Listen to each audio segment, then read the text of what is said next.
Hello everyone, कैसे हैं आप सब।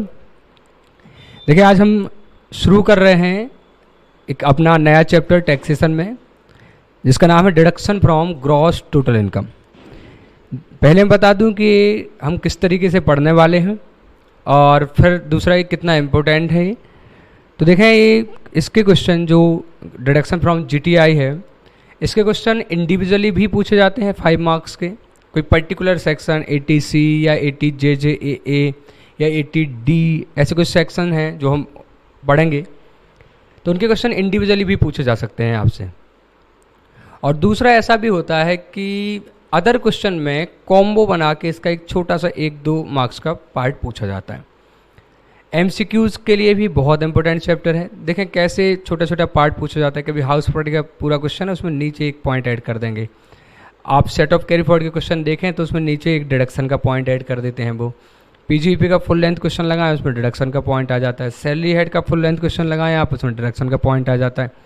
तो ये चैप्टर ऐसा है कि अगर ये आपको अगर डाउट्स रहते हैं या ये आप कभी नहीं कर पाते हैं प्रॉपर तरीके से, तो आपको एग्ज़ाम में कई ऐसे क्वेश्चन मिलेंगे जहाँ आपको थोड़ा सा डर लगेगा, क्योंकि इसमें डिडक्शन के पॉइंट पूछ लिया। देखो, चीज़ें जब आप पढ़ते हैं ना तो वो बहुत छोटी और सरल हो सकती हैं, लेकिन जब आप उनको छोड़ देते हैं तो आपके दिमाग में बहुत बड़ी इमेज बनती है कि यार ये चीज़ तो मुझे आती नहीं है, और जहाँ भी दिख जाए आपको डर लगता है। तो आप इस तरीके से इसको पढ़ें कि बहुत ही सरल चैप्टर है, बहुत ही इंटरेस्टिंग चैप्टर है, और ओबियसली बहुत ही इम्पोर्टेंट है दूसरे पॉइंट ऑफ व्यू से कि आप अपने नियर बाय जो भी लोग रहते हैं उनको भी सजेशन दे सकते हैं कि कैसे इनकम टैक्स बचाया जा सकता है विद प्लानिंग। है ना, चोरी नहीं करनी है, इवेजन नहीं है, ये प्लानिंग है। देखिए हम कैसे पढ़ने वाले हैं। तो जो ये चैप्टर हम करेंगे इसके लिए मैंने ऑलरेडी आपको हैंड रिटन नोट्स दूंगा। ये नोट्स आपको डिस्क्रिप्शन में लिंक मिल जाएगी, वहाँ से आप डाउनलोड कर सकते हैं। ठीक है, तो ये कंप्लीट रिटन नोट्स होंगे जो आप वहाँ से डाउनलोड कर सकते हैं। ये ब्लैंक पेज मैंने आपको समझाने के लिए छोड़ा है कि कोई मुझे एग्जांपल समझाने पड़े। ठीक है, अदरवाइज़ आपको ये सीक्वेंस में मिलेंगे, कोई ब्लैंक पेज नहीं होगा। ठीक है, तो हम शुरू करते हैं डिस्कशन। देखें, गवर्नमेंट ऐसे कुछ इन्वेस्टमेंट है जो आपसे करवाना चाहती है। वो चाहती है कि आप अपने लिए, खुद के लिए पैसे को बचाएं। ठीक है, आप अपनी लाइफ का इंश्योरेंस कराएं, आप अपनी हेल्थ का इंश्योरेंस कराएं, आप मकान बनाने के लिए अगर पैसे लगाते हैं, तो ऐसे कुछ चीज़ों में वो आपको प्रमोट करना चाहती है, वो आपको एनकरेज करना चाहती है। एनकरेज करने के लिए उसने उसकी तरफ से, गवर्नमेंट की तरफ से ये किया है कि आपको कुछ टैक्स बेनिफिट्स दिए हैं कि आपको हम टैक्स का बेनिफिट देंगे, आप ऐसा काम करा लो। जैसे सपोज़ करें आपकी टोटल इनकम है, आप सैलरीड एम्प्लॉय हैं, और आपकी जो टोटल इनकम हो रही है, ग्रॉस टोटल इनकम, मतलब आपकी सैलरी सारी डिडक्शन हटाने के बाद, जिसे हम बोलेंगे कंप्यूटेड, तो आपकी सैलरी है 6 लाख रुपए की। अब वो आपको मोटिवेट करते हैं, वो आपको बोलते हैं कि आप ऐसा करें कि अपना कुछ पैसा लाइफ इंश्योरेंस करा लें और उसका प्रीमियम भरें। अगर आप अपना लाइफ इंश्योरेंस कराएंगे और सपोज़ आप उसका 1 लाख रुपए प्रीमियम देंगे, तो आप ऐसा मान लें कि खर्च तो पर्सनल नेचर का है, फिर भी हम आपको एनकरेज करना चाहते हैं कि आप अपना इंश्योरेंस कराएं। तो गवर्नमेंट क्या कर रही है, आपसे 6 लाख की जगह केवल कितने पर टैक्स लगाएगी, 5 लाख पे, और 1 लाख की आपको क्या दे देगी, डिडक्शन दे देगी। इसको हम बोलते हैं deduction from gross total income. ठीक है, ऐसे ही वो आपको मोटिवेट करते हैं कि आप प्रोविडेंट फंड में पैसा जमा कराएं। वो आपको बोलते हैं कि आप हेल्थ इंश्योरेंस करा लें अपनी। ठीक है, वो आपको बोलते हैं कि आप अगर कोई आपदा आई है या कोई गवर्नमेंट को ज़रूरत है पैसों की, ठीक है, क्लीन गंगा जो फंड बन रहा है या अदर तरीके के फंड बन रहे हैं, प्राइम मिनिस्टर रिलीफ फंड बन रहे हैं, तो उनमें आप पैसे डोनेट करें। तो ऐसी चीज़ों को आपके लिए आपको एनकरेज करते हैं और उसकी आपको टैक्स की डिडक्शन देते हैं, ताकि आप टैक्स आपका बच रहा है, तो इसी वजह से आप क्या कर लें, ऐसे प्लान ले लें। तो आपके फेवर में ही है। गवर्नमेंट तो केवल आपको एनकरेज कर रही है कि कई लोगों को नॉलेज नहीं होता है, वो प्लानिंग नहीं करते हैं, वो अपने रिटायरमेंट की प्लानिंग नहीं करते हैं, वो अपने ओल्ड एज की प्लानिंग नहीं करते, तो वो आपको टैक्स के बेनिफिट दे के कि यार आप करो, आपके ही हित में है, लेकिन आप समझ नहीं रहे हो, इसलिए हम आपको एडिशनल बेनिफिट दे रहे हैं in the form of deduction from tax. Okay, तो देखें हम इसको पढ़ने वाले हैं किस तरीके से। डिडक्शंस जब आप बात करते हैं तो दो तरीके की डिडक्शन हो जाते हैं। एक from particular heads of income, जैसे कि सैलरी हेड में 16(1)(a) में 50,000 रुपये की स्टैंडर्ड डिडक्शन मिलती है, यानी आपकी अगर सैलरी 10 लाख है तो आपको 9.5 लाख पर ही टैक्स चुकाना है, मतलब 50,000 तो आपको डिडक्शन मिल ही जाएगी। ऐसे ही हाउस प्रॉपर्टी में हम निकालते हैं gross annual value minus municipal tax net annual value, उसमें से 30% की स्टैंडर्ड डिडक्शन मिलती है, और इंटरेस्ट ऑन हाउसिंग लोन जो आपने लिया है उसकी डिडक्शन मिल जाती है।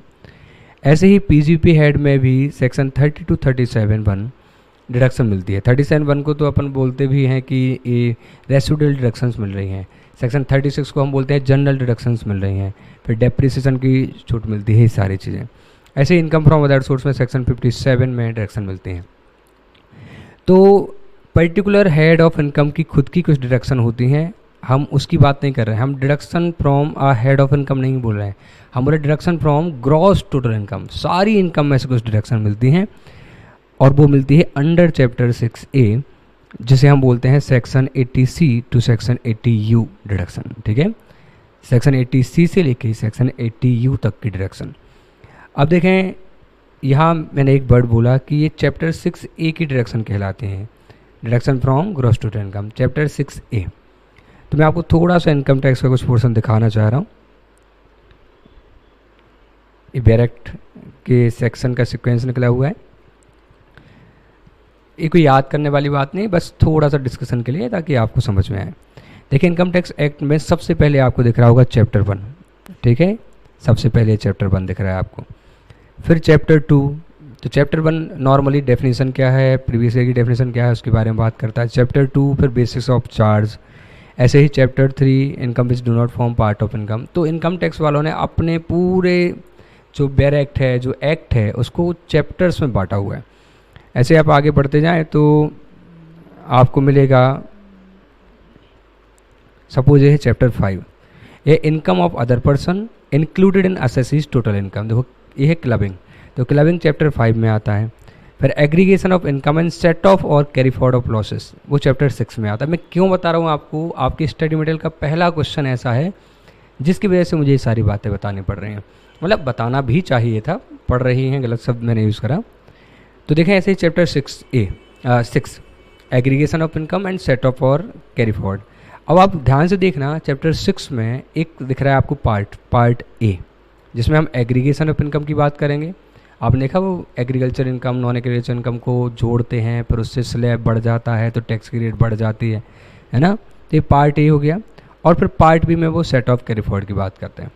तो पहले तो पूरा एक्ट चैप्टर्स में बांटते हैं, चैप्टर के अंदर भी अगर ज़्यादा बातें हैं तो उनको वो पार्ट में डिवाइड कर देते हैं। ऐसे ही चैप्टर 6A है जिसके बारे में हम डिस्कस कर रहे हैं, जिसका नाम है deductions to be made in computing total income, total income से डिडक्शन। अब इसमें है पार्ट ए, जिसमें जनरल बातें की गई हैं, सेक्शन 80A, 80AA, 80C, जो ये बताता है चैप्टर 6A का जो पार्ट ए है वो बताता है कि डिडक्शन लेने की क्या कंडीशन होती है। जैसे कि डिडक्शन जीटीआई से मिलेगी, डिडक्शन कभी जीटीआई से ज़्यादा नहीं हो सकती, कुछ डिडक्शन लेने के लिए आपको रिटर्न कार्ड ड्यू डेट तक फाइल करना ज़रूरी है, ऐसी कुछ बातें पार्ट ए करता है, इसको हम बोलते हैं जनरल। फिर होता है इसमें पार्ट बी, जो बात करता है deduction in respect of certain payments, और पार्ट सी जो बात करता है, इसको हेडिंग सी भी बोलते हैं, deduction in respect of certain income. तो ऐसे कितने पार्ट हैं, पार्ट सी हो गया, फिर पार्ट सी ए और पार्ट डी, इतने पार्ट्स हैं। मैं क्यों बता रहा हूँ बिल्कुल आपको समझाऊंगा, और जो आपका स्टडी मटेरियल का इससे रिलेवेंट क्वेश्चन है वो भी कराऊंगा। तो देखें, डिडक्शन अंडर चैप्टर 6A, यहाँ पार्ट ए बात करता है इस चैप्टर का जनरल बातें। जनरल बातों में आ जाएगा कि कब डिडक्शन मिलेगी, क्या शर्तें हैं डिडक्शन लेने के लिए। दूसरा है पार्ट बी, जो बात करता है डिडक्शन किसके संबंध में, पेमेंट लिंक्ड डिडक्शन। देखिए, कुछ चीज़ों की डिडक्शन मिलती है आप क्योंकि उनको पे कर रहे हैं, एक्सपेंस कर रहे हैं, कंट्रीब्यूट कर रहे हैं, डोनेट कर रहे हैं। जैसे 80C, आप लाइफ इंश्योरेंस कराएं तो उसके लिए प्रीमियम भरेंगे, उसकी डिडक्शन मिल जाएगी। आप अपने बच्चों की एजुकेशन फ़ीस के लिए अगर पैसे जमा करेंगे तो उस फीस की डिडक्शन मिल जाएगी। ठीक है। इस तरीके की पीएफ में पैसा कंट्रीब्यूट करेंगे या आप सुपर एनुएशन फंड में पैसा कंट्रीब्यूट करेंगे, आपकी डायरेक्शन मिल जाएगी। देखो ये पेमेंट कर रहे हैं हम, उनकी डायरेक्शन मिल रही है हमें। ऐसे ही एटीडी हेल्थ इंश्योरेंस कराएंगे आप, बिल्कुल पढ़ेंगे हम, उस पर जो प्रीमियम देंगे उसकी छूट मिल जाएगी आपको। एटीजी आप डोनेशंस करते हैं प्राइम मिनिस्टर रिलीफ फंड्स में और बहुत सारे फंड हैं, आपको छूट मिल जाएगी। तो यहाँ हम जो बात कर रहे हैं, तो आप जो पेमेंट्स कर रहे हैं, जो आपके एक्सपेंसेस हैं, उनकी डायरेक्शन मिलेगी आपको, ठीक है। और जो पार्ट सी है वो करता है बात deduction in respect of certain income से, कुछ इनकम की डिडक्शन के बारे में बात करता है। जैसे बहुत सारी इनकम है, लेकिन आपके सिलेबस में ये 3 हैं जो मैंने ऊपर लिखी हुई हैं। बहुत सारी क्या है, ATIA, IAB, IAC, ATIB, IBA, ICIE। नहीं आपको याद करना, नॉट इन सिलेबस, ठीक है, मैंने लिखा हुआ है, सिलेबस का पार्ट नहीं है। लेकिन एक कुछ इनकम बताता है, अगर आपको वो इनकम हो रही है तो आपकी पहले वो इनकम बनेगी, फिर उसमें से क्या मिलेगा, डिडक्शन। आपके सिलेबस में है ATJJAA, ATQQB, ATRRB, ठीक है। तो ये पार्ट सी हो गया। मैं क्यों बता रहा हूँ कि उन्होंने इसमें से कुछ क्वेश्चन पूछा था और इसका रेफरेंस बार बार आएगा। फिर पार्ट सी ए है जो बोलता है deduction in respect of other income, कुछ और इनकम की डिडक्शन, ATTTA एंड ATTTB। तो जो सेविंग बैंक अकाउंट पर इंटरेस्ट मिलता है या सीनियर सिटीजन को FD पर इंटरेस्ट मिलता है, उनकी डिडक्शन की बात करता है। और पार्ट डी जो है वो अदर डिडक्शन जो कि ATU में है वो कवर करता है, ठीक है। इसको बस एक बार बोल लेते हैं। कितने पार्ट करे हैं उन्होंने चैप्टर 6 के, 5। पार्ट ए जनरल बातें करता है, कब डिडक्शन मिलेगी। पार्ट बी जो आप पेमेंट्स, कंट्रीब्यूशन, डोनेशंस कर रहे हैं, उनकी डिडक्शन मिलेगी। Part C deduction in respect of certain income, ठीक है, जैसे ATQQB, ATRRB। अब देखो ये पढ़ाऊंगा तो आपको समझ में आएगा, ये रॉयल्टी के संबंध में डिडक्शन है। कोई ऑथर बुक लिखता है, उसको उसकी रॉयल्टी आती है, तो रॉयल्टी उसकी इनकम है, उस इनकम में से कुछ डिडक्शन मिल जाएगी और बची हुई इनकम पे उसको टैक्स लगेगा। ऐसे कोई पेटेंट को लेट आउट करता है, उससे उसको रॉयल्टी आती है, उसके संबंध में उसको डिडक्शन मिलेगी। QQB और RRB में है। फिर पार्ट सी ए है deduction respect of other income, जैसे ATTTA और ATTTB, ठीक है, इंटरेस्ट ऑन सेविंग अकाउंट और अदर इंटरेस्ट सीनियर सिटीजन को, उस बारे में बात करते हैं। और आखिरी का है ATU, ठीक है। इसका कहाँ यूज़ है, मैंने यहाँ लिखा है SM का क्वेश्चन नंबर 1 इससे रिलेटेड क्वेश्चन है, इसीलिए मैं आपको ये बात बता रहा हूँ। बस अब इसके बाद बिल्कुल सिंपल बातें हमें करनी हैं। तो जो जनरल प्रोविज़न है ATA, ATAB, ATAC, पहले हम जनरल बातें कर लेते हैं। यहाँ से शुरू होता है एक तरीके से आपका चैप्टर, ठीक है। वो बातें आप भूल जाएं, जब ज़रूरत पड़ेगी तो मैं दोबारा रेफर करूँगा। तो पहला पॉइंट ATA1 बोलता है, आपको सेक्शन इतने डेप्थ में नहीं याद करने हैं, तो बोलता है deduction under section 80C to ATU shell be allowed from gross total income. आपको जो डिडक्शन है वो ग्रॉस टोटल इनकम से दी जाएगी। बोले ये तो नॉर्मल सी बात है, इसमें क्या बताना था। नहीं, ऐसा नहीं है, ये बात थोड़ा सा इंपॉर्टेंट है, अब भी समझाता हूँ। बस मैं दूसरा पॉइंट और रीड कर दूँ। तो total deduction under section 80C to ATU can not exceed GTI, that is total income can never be negative due to deduction. तो उनका ये कहना है कि total deduction under section 80C to ATU can not exceed GTI, deduction कभी GTI से ज़्यादा नहीं हो सकती। तो यहाँ दो बातें की है कि डिडक्शन GTI से मिलेगी और वो भी GTI से ज़्यादा नहीं हो सकती। मान लो आपकी GTI है 1 लाख रुपए, आपने डोनेशन करा है 1.5 लाख का, डिडक्शन मैक्सिमम कितनी मिल पाएगी, 1 लाख। तो अब देखना ये बात बहुत इंपॉर्टेंट है, मैं आपको समझाता हूँ। यहाँ पे आपको डिडक्शन लेना है, उसके पहले आपको GTI निकालना है। देखो GTI निकालने के लिए आप क्या करोगे, 5 हेड्स ऑफ इनकम होते हैं, आप उनकी income जोड़ोगे।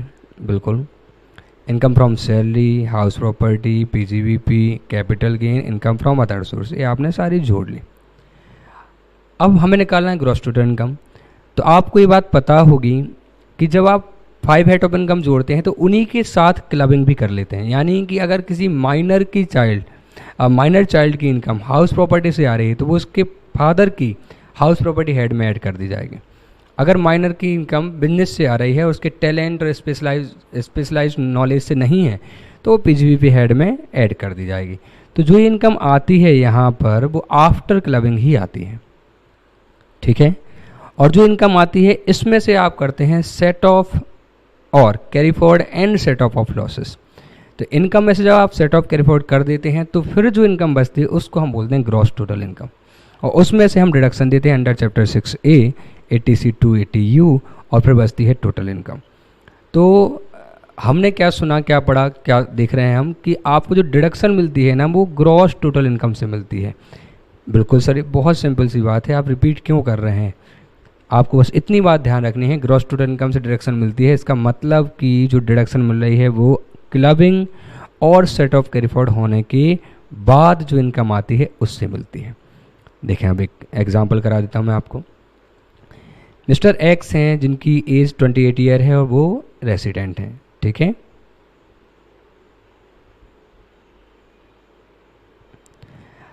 Income under head पीजीवीपी computed, मतलब सब कुछ हो चुका है, 5 लाख की उनकी इनकम है। Interest on saving account with SBI, SBI के पास सेविंग अकाउंट है, 8,500 रुपये वहाँ से आते हैं उनको। Interest on saving account with PNB of his minor son, उनके बच्चे का पीएनबी में सेविंग अकाउंट है, वहाँ से 6500 रुपये आते हैं। Compute total income. अब हमें निकालना है total income, gross total income नहीं, टोटल इनकम। तो आपको पता हो तो सेविंग अकाउंट के संबंध में डिडक्शन मिलती है अंडर सेक्शन 80TTA 10,000 रुपये तक की डिडक्शन मिल जाती है, ठीक है, अगर आपको सेविंग अकाउंट से ब्याज आ रहा है। तो आपके बिजनेस की इनकम कितनी है? 5 लाख। आपकी इंटरेस्ट की इनकम है 8,500, माइनर की इंटरेस्ट की इनकम है 6,500। अब माइनर की कोई भी इनकम हो वो पेरेंट्स के हाथों में क्लब होती है, एक्सेप्ट कि वो टैलेंट या स्पेशलाइज्ड नॉलेज या स्किल से उसने कमाई हो या एटीयू से डिसेबल्ड हो वो पर्सन। तो अब क्या होगा, आपको पहले निकालना है ग्रॉस टोटल इनकम, फिर देनी है डिडक्शन। तो देखें किस तरीके से करेंगे हम सॉल्व। यह हम बात कर रहे हैं कि माइनर की टोटल इनकम क्या हो जाएगी? Nil. Total income of mister X, क्योंकि इसकी इनकम क्लब हो गई है। मिस्टर एक्स की इनकम क्या हो जाएगी? तो पीजीवीपी से कितनी इनकम आई? 5 lakh. Income from other source में इंटरेस्ट ऑन सेविंग अकाउंट 8,500 और clubbing of minors income 6,500। Minor की इनकम जब भी क्लब होती है 1,500 रुपये की 1032 में एग्जाम्पशन मिलती है, तो 5,000 हो गया है।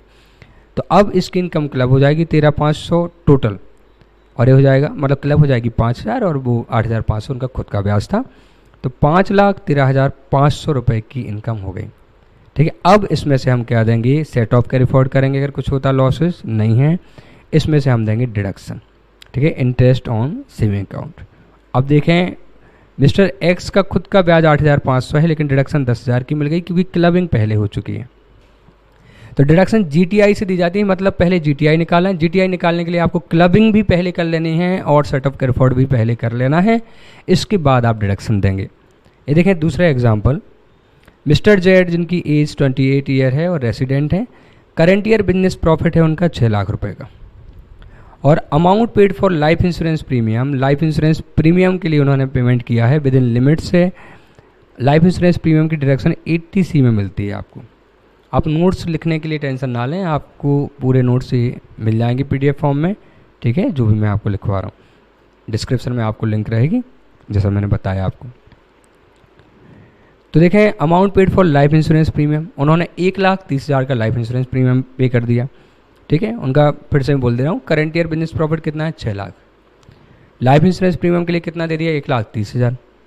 और brought forward losses of last year, पिछले साल के ब्रॉड फॉरवर्ड लॉस हैं 5,30,000 के। Calculate the amount of deduction, कितनी डिडक्शन मिल पाएगी? अब बताएं आप क्या करेंगे? डिडक्शन कहाँ से मिलती है? ग्रॉस टोटल इनकम से। तो ग्रॉस टोटल इनकम निकालने के लिए पहले हम क्या करेंगे? 5 हेड ऑफ इनकम जोड़ेंगे, उसके साथ ही क्लबिंग करेंगे, फिर जो आएगा उसे set of carry forward of losses करेंगे, फिर जो बचेगा वो है जीटीआई, उसमें से होगी डिडक्शन, ठीक है। तो देखें कंप्यूटेशन ऑफ टोटल इनकम करेंगे, फिर डिडक्शन निकालते हैं। सैलरी कोई इनकम नहीं, हाउस प्रॉपर्टी की इनकम नहीं है, पीजीपी की इनकम है 6 लाख। अब इसमें से हम करेंगे set of and carry forward 5,30,000 का। अब आई जीटीआई 70। तो अब जो डिडक्शन मिलती है वो जीटीआई से मिलती है। इन्होंने कंट्रीब्यूट करा है प्रीमियम का 1,30,000, लेकिन हमारी जीटीआई है कितनी? 70। तो मैंने जो दूसरा पॉइंट पढ़ा था, मैंने बोला था कि पहला पॉइंट था कि डिडक्शन जीटीआई से मिलती है, दूसरा पॉइंट था कि deduction can never exceed GTI, वो जीटीआई से कभी ज़्यादा नहीं हो सकती। तो आपका लाइफ इंश्योरेंस प्रीमियम 1,30 का है, लेकिन रिस्ट्रिक्टेड टू जीटीआई, जीटीआई से ज़्यादा नहीं हो सकता। 70,000 का ही आपको डिडक्शन मिलेगी, आपकी टोटल इनकम नील हो जाएगी, ठीक है। तो डिडक्शन जीटीआई से मिलती है, और जीटीआई में भी जो नॉर्मल रेट से टैक्सेबल इनकम होती है उनसे। कभी भी स्पेशल रेट से जो टैक्सेबल होती है इनकम, उनसे डिडक्शन नहीं मिलती है। मैंने आगे नोट कवर किया हुआ है। ये दो छोटे छोटे नोट हैं। Deduction can never exceed GTI and unclaim deduction, अगर कुछ बचती है, जैसे कि यहाँ कितनी बच गई, 1,30,000 में से 70 मिल गई, कितना बच गया, 60 बच गया, है ना, 60,000 बच गई। ये क्या कैरी फॉर्ड हो जाएगी सर, ये हम अगले साल डिडक्शन क्लेम कर लेंगे? बिल्कुल भी नहीं होगी, ये लेफ्ट हो जाएगी। जितनी डिडक्शन मिल पाएगी, बाकी डिडक्शन लेफ्ट हो जाएगी। तो deduction can never exceed GTI and unclaim deduction can not be carried forward. दूसरा पॉइंट है, no deduction can be claimed from the income chargeable to tax at special rate, so no deduction from. तो बोले जो भी special rate से taxable होते हैं income, उनसे कभी डिडक्शन क्लेम नहीं कर सकते। ठीक है, जैसे short term capital gain under section 111A, जब आप शेयर को, लिस्टेड शेयर्स को रिकॉग्नाइज्ड स्टॉक एक्सचेंज में बेचते हैं तो उन पर स्पेशल रेट से क्या होता है, टैक्स लगता है 15% के रेट से। तो स्पेशल रेट से अगर टैक्सेबल है आपकी इनकम, उससे डिडक्शन क्लेम नहीं होगी। ऐसे लॉन्ग टर्म कैपिटल गेन तो है ही स्पेशल रेट का, नॉर्मली 20%। और जब आप लिस्टेड शेयर्स बेचते हैं, रिकॉग्नाइज्ड स्टॉक एक्सचेंज पे बेचते हैं, एसटीडी पे करते हैं, सारी कंडीशंस पूरी होती हैं, तब 10% का रेट से टैक्स लगता है। तो again long term capital gain otherwise भी स्पेशल रेट से है, और अगर आपने और कंडीशन पूरी करी तो 10% भी स्पेशल रेट ही है। तो लॉन्ग टर्म कैपिटल गेन कैसा भी हो, मैं यहाँ लिख देता हूँ any long term capital gain, कोई भी लॉन्ग टर्म कैपिटल गेन से आप डिडक्शन क्लेम नहीं कर सकते। ठीक है, और शॉर्ट टर्म कैपिटल गेन जो 111A वाला है उससे नहीं कर सकते, नॉर्मल वालों से कर सकते हैं। Normally short term capital gain normal rate से, स्लैब रेट से टैक्सेबल होता है, लेकिन जो 111A में है वो 15% से होता है। तो बस वो 15% से जो होता है ना, उससे क्लेम नहीं कर सकते। कैजुअल इनकम से नहीं कर सकते क्योंकि उसके केस में 30% फ्लैट टैक्स लगता है। ऐसे डिविडेंड फ्रॉम डोमेस्टिक कंपनी, जो डोमेस्टिक कंपनी है उनका डिविडेंड जब मिलता है तो वो 10 लाख तक माफ़ होता है, और 10 लाख के बाद वो टैक्सेबल होना शुरू होता है।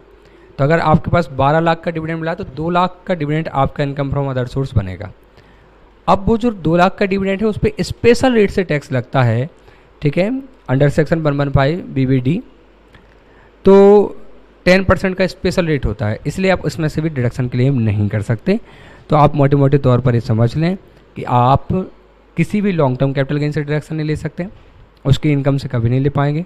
शॉर्ट टर्म कैपिटल गेन जो 111A का है उससे नहीं ले पाएंगे, कैजुअल इनकम से नहीं ले पाएंगे, जो डिविडेंड होता है जो डोमेस्टिक कंपनी से मिलता है उसमें से भी नहीं ले पाएंगे। ओके, ठीक है। अब देखें, मैंने यही बात समझाने के लिए एग्जांपल लिया है। आपकी income under head salary computed, जब भी आप लिखते हैं कंप्यूटेड मतलब जो भी उस पर्टिकुलर हेड की डिडक्शन है वो पहले से ही अलाउ हो गई। Income from lottery gross 3 lakh, तो देखें आपकी कितनी इनकम हो गई, 5 लाख की इनकम हो गई GTI. Repayment of housing loan principal, जब आपने अगर मकान बनवाने के लिए लोन लिया हो और आप उसका रीपेमेंट करते हैं तो 80C में आपको डिडक्शन मिलती है। पढ़ेंगे हेल्थ इंश्योरेंस प्रीमियम पेड, अगर आप हेल्थ इंश्योरेंस प्रीमियम पे करते हैं तो 80D में आपको उसकी डिडक्शन मिलती है। देखिए लाइफ इंश्योरेंस प्रीमियम की डिडक्शन 80C में मिलती है।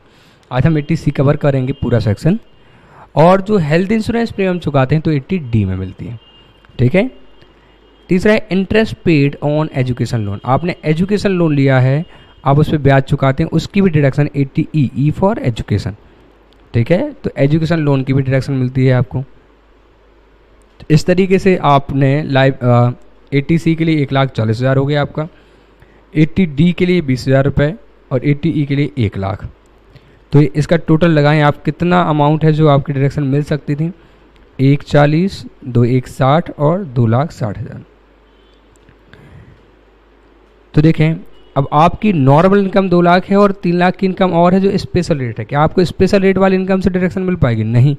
तो आपके पास भले ही 2,60,000 रुपये का आपने इन्वेस्टमेंट कर दिया डिडक्शन के लिए, लेकिन आप 2 लाख से ज़्यादा डिडक्शन क्लेम नहीं कर पाएंगे, क्योंकि deduction can not exceed GTI और deduction can not be claimed from special rate वाली इनकम्स।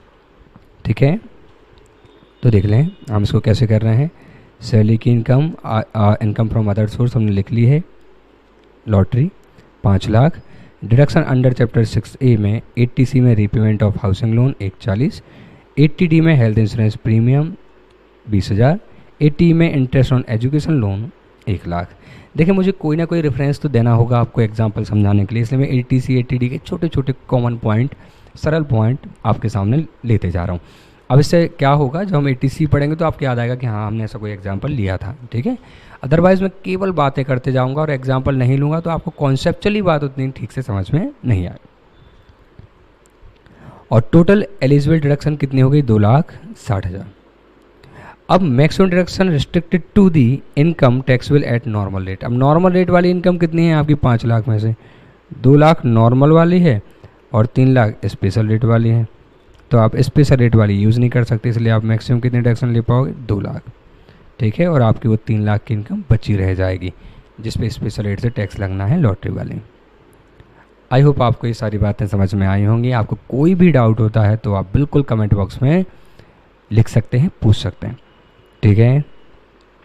अच्छा, और पसंद आए तो लाइक भी कर सकते हैं, आपकी मर्ज़ी है लाइक करना है नहीं करना, बाकी डाउट ज़रूर पूछ लें, ठीक है। Section 80A5 plus section 80AC इसका क्वेश्चन है जो स्टडी मटेरियल का पहला क्वेश्चन है।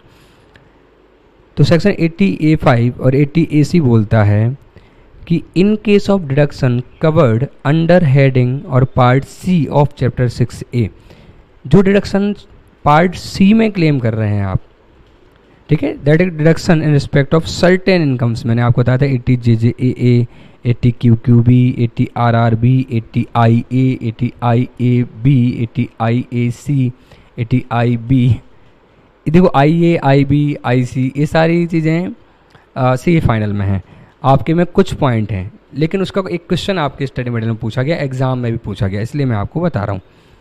तो देखें, उन्होंने बोला कि जो डिडक्शन पार्ट सी में कवर हैं, अगर आपको वो डिडक्शन क्लेम करना है तो आपको 2 कंडीशन पूरी करनी पड़ेंगे।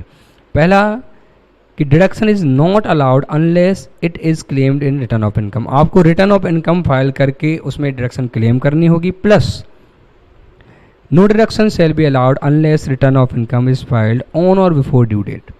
मतलब 2 कंडीशन, अगर आपको पार्ट सी की डिडक्शन लेनी है तो पहली condition return of income up to due date, आपको ड्यू डेट तक फाइल करो। दूसरा claim deduction in return of income, यानी अगर आपने रिटर्न टाइम पे फाइल कर दिया लेकिन आप डिडक्शन क्लेम ही नहीं कर रहे हैं, उसमें आपको याद ही नहीं कि क्लेम करना है, डिडक्शन भी मिलती है, तो आपको डिडक्शन अलाउ नहीं होगी, बिलेटेड रिटर्न से नहीं हो पाएगी। तो आपको डिडक्शन लेने के लिए 2 बातें पूरी करनी है, पहला रिटर्न टाइम पे फाइल कर देना है और दूसरा आपको उस रिटर्न में डिडक्शन क्लेम भी करना है। कौन सी डिडक्शन, जो पार्ट सी में होती हैं, कौन सी होती है पार्ट सी में, अब मैं फिर से आपको बताता हूँ, ठीक है। मैं आपके स्टडी मटेरियल में दिखा देता हूँ, आप चाहेंगे तो रेफ़र कर सकते हैं, थोड़ा ज़रूरी है। ये हैं, देखें,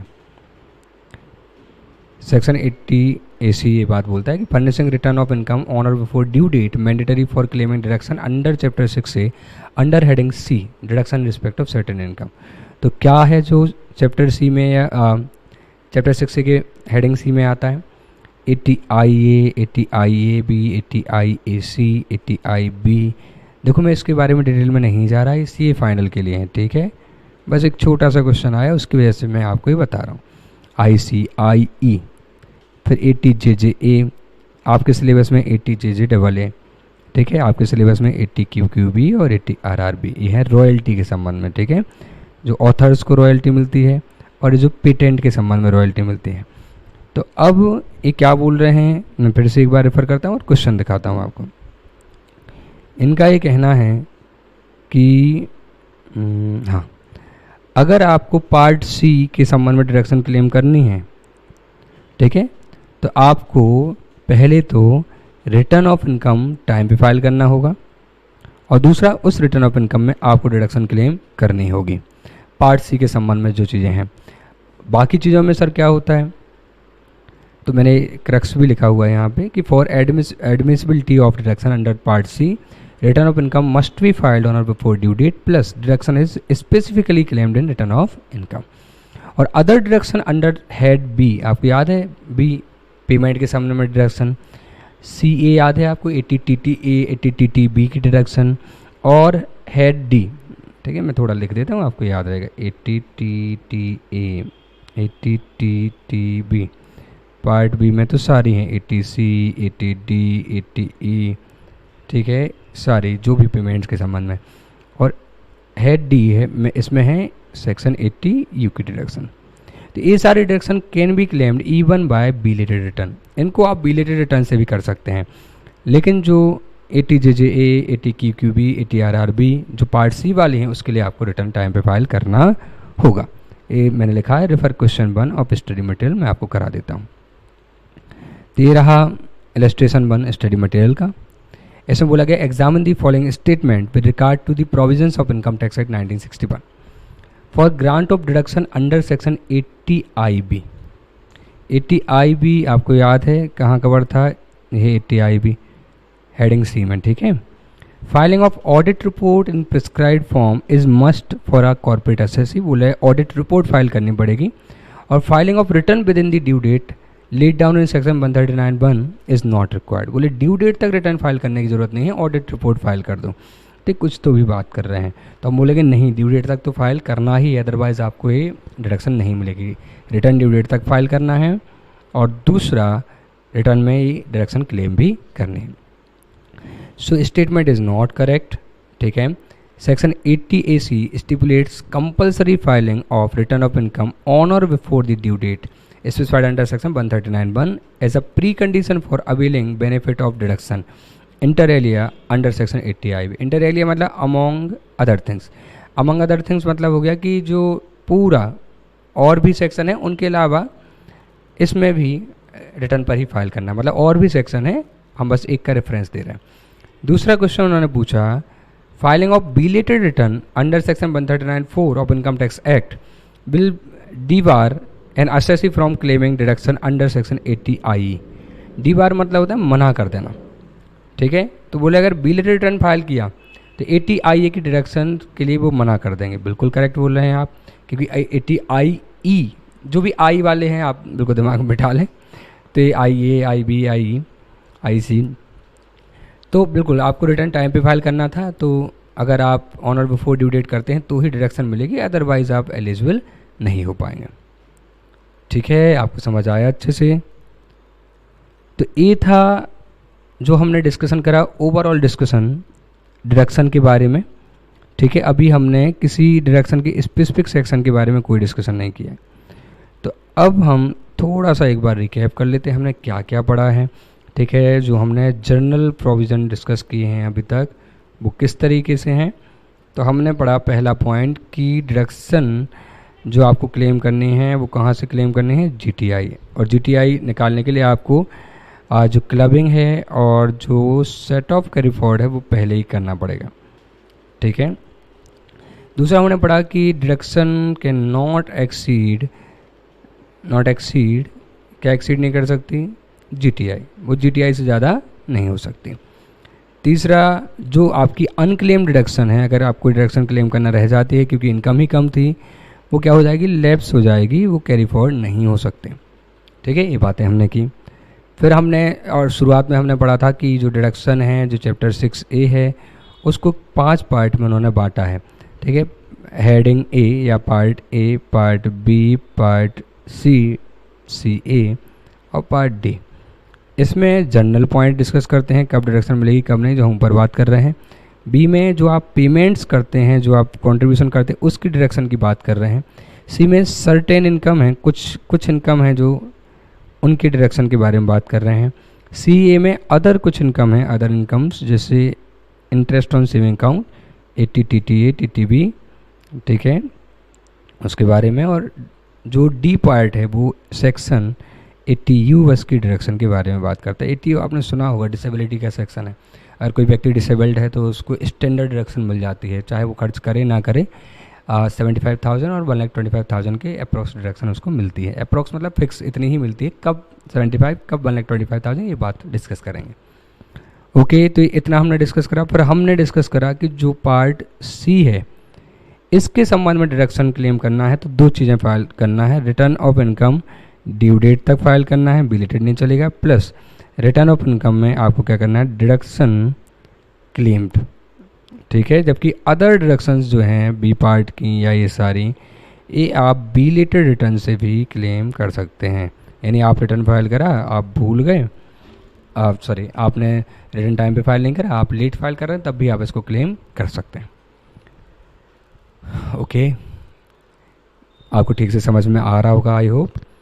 अब हम स्पेसिफिक सेक्शंस के बारे में बात करते हैं, तो जिसमें हम आज शुरू कर रहे हैं सेक्शन 80C, यही शुरू कर रहे हैं और यही ख़त्म करेंगे। ठीक है, बाकी सेक्शन अगले लेक्चर में कवर होंगे। तो सेक्शन 80C सबसे बड़ा सेक्शन है डिडक्शन का और सबसे ज़्यादा रियल लाइफ में यूज़ किया जाने वाला सेक्शन है। ठीक है, मैं आपको जो बातें बताऊंगा थोड़ा रियलिस्टिक और प्रैक्टिकल बताऊंगा, ताकि आप अपने फैमिली में अपने पेरेंट्स की जो इनकम है उसमें भी कुछ डिडक्शन और टैक्स प्लानिंग कर सकें। ठीक है, तो इस तरीके से हम थोड़ा थोड़ा डिस्कशन करेंगे। ओबियसली एग्ज़ाम ओरिएंटेड को हम ध्यान में रख के ही करेंगे, लेकिन थोड़ा थोड़ा इनपुट जो भी होगा मेरी तरफ से मैं आपको बताऊँगा। तो 80C में बहुत सारे ऐसे पॉइंट हैं। गवर्नमेंट बोलती है आप ऐसी जगह पे इन्वेस्टमेंट कर दो, ठीक है, तो आप उस तरीके की इन्वेस्टमेंट या उस तरीके की पेमेंट या उस तरीके की कंट्रीब्यूशन करते हैं जो गवर्नमेंट आपसे कराना चाहती है, तो वो आपको डिडक्शन देंगे। ठीक है, लेकिन जो 80C की ओवरऑल टोटल डिडक्शन मिलती है 80C में, आप चाहे लाइफ इंश्योरेंस प्रीमियम कर दें, चाहे स्कूल की फीस जमा कर दें, या प्रोविडेंट फंड में पैसा जमा करा दें, सुपर एनुएशन फंड में जमा करा दें, FD करा लें, बिल्कुल डिस्कस करेंगे हम क्या क्या।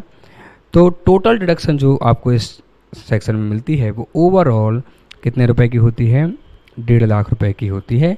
और ये डिडक्शंस जो मिलती है, जो असेसी है जो ये डिडक्शन ले सकते हैं, वो केवल इंडिविजुअल और HUF ही ऐसे असेसी हैं जिनको इसका बेनिफिट दिया जा रहा है। यानी इन डिडक्शन का फ़ायदा हमें किसी कंपनी या पार्टनरशिप फर्म को नहीं देना है।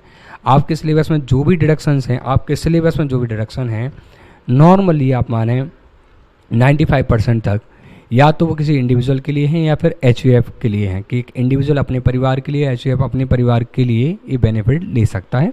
अपने परिवार के लिए इंश्योरेंस कराए, प्रोविडेंट फंड कराए, तो उसको इनकम से डिडक्शन मिल जाएगी। ठीक है, तो अब हम इसको डिस्कस करते हैं। देखें, ये हमारा सेक्शन, नोट्स आपको बिल्कुल ऐसे ही मिलेंगे, तो आपको लिखने की ज़रूरत नहीं है।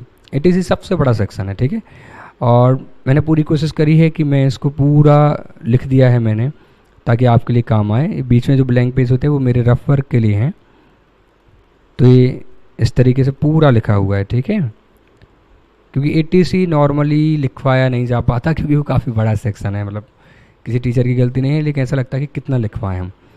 तो मैंने कोशिश की है जिसमें सारा कुछ कवर किया है, तो आपको काफ़ी हेल्पफुल रहेगा ये। सेक्शन 80C बोलता है deduction in respect of specified investment payments contribution. Common point है कि एलिजिबल असेसी कौन है, इंडिविजुअल और HUF को डिडक्शन मिलते हैं। ठीक है, और क्वांटम ऑफ डिडक्शन है maximum 1,50,000 for all investment payment together. Following are eligible payment, किस तरीके के पेमेंट हैं जो इसमें हमें करने हैं और हमें डिडक्शन मिलेगी। तो बहुत सारे हैं, तो मैंने पॉइंट बनाए हुए हैं। पहला जिसका सबसे बड़ा पॉइंट है वो है premium paid in respect of life insurance policy. अगर इंडिविजुअल ने लाइफ इंश्योरेंस पॉलिसी ली है या HUF ने लाइफ इंश्योरेंस पॉलिसी ली है और उसके लिए प्रीमियम पे किया है, तो premium can be paid in case of individual. Individual अपनी लाइफ इंश्योरेंस पॉलिसी ले सकता है, अपने स्पाउस की, अपने चिल्ड्रन की, चाहे वो डिपेंडेंट हो, चाहे वो इंडिपेंडेंट हो, चाहे वो माइनर हो, मेजर हो। पेरेंट्स, ब्रदर्स, सिस्टर्स, इनका आप इंश्योरेंस कराओगे तो इस सेक्शन में आपको बेनिफिट नहीं मिलेगा। लेकिन ऐसे कई सेक्शन हैं जहाँ पेरेंट्स की, ब्रदर्स और सिस्टर के संबंध में भी डायरेक्शन मिलते हैं अगर हम उनके लिए कुछ पेमेंट करते हैं। जैसे 80DD है ना, अगर डिसेबल्ड है अपने फैमिली में पेरेंट्स या ब्रदर सिस्टर और अपने ऊपर डिपेंडेंट हैं, तो अगर हम उनके लिए उनकी मेंटेनेंस करते हैं, उनके लिए एक्सपेंस करते हैं, तो हमें डायरेक्शन मिल जाती है। लेकिन जो 80C है वो केवल किनको कवर कर रहा है कि आप खुद का लाइफ इंश्योरेंस कराएं या स्पाउस का या चिल्ड्रन का। चिल्ड्रन में चाहे वो डिपेंडेंट हो या इंडिपेंडेंट हो। ध्यान रखना, कहीं केवल डिपेंडेंट चाइल्ड लिए जाते हैं, तो मैं हर बार बताते जाऊँगा, लेकिन यहाँ डिपेंडेंट हो, इंडिपेंडेंट हो, माइनर हो, मेजर हो, आप उनके लिए पॉलिसी ले सकते हैं। तो इंडिविजुअल ने अपने लिए या स्पाउस के लिए या बच्चों के लिए, ऐसे ही HUF ने for life of any member, किसी मेंबर के लिए इंश्योरेंस पॉलिसी ली है, लाइफ इंश्योरेंस पॉलिसी ली है। देखें, life insurance policy, health insurance policy अलग अलग होती है। हेल्थ इंश्योरेंस पॉलिसी 80D में कवर है और लाइफ इंश्योरेंस पॉलिसी यहाँ क्या अंतर होता है लाइफ इंश्योरेंस और health insurance? Life insurance policy होती है कि उसका संबंध होता है लाइफ और डेथ से, कि आप पेमेंट करो, या तो जो 10 साल की पॉलिसी ली है तो आपको 10 साल बाद पूरा पैसा मिल जाएगा, या जो भी इंश्योर्ड पर्सन है उसकी डेथ पर पूरा पैसा मिल जाएगा। अगर वो बीमार है, उसको कोई चोट लग जाती है, उसका एक्सीडेंट हो जाता है, तो लाइफ इंश्योरेंस पॉलिसी को इससे कोई मतलब नहीं है। वो केवल डेथ के केस में या जो पॉलिसी मैच्योर होने के केस में पेमेंट करते हैं।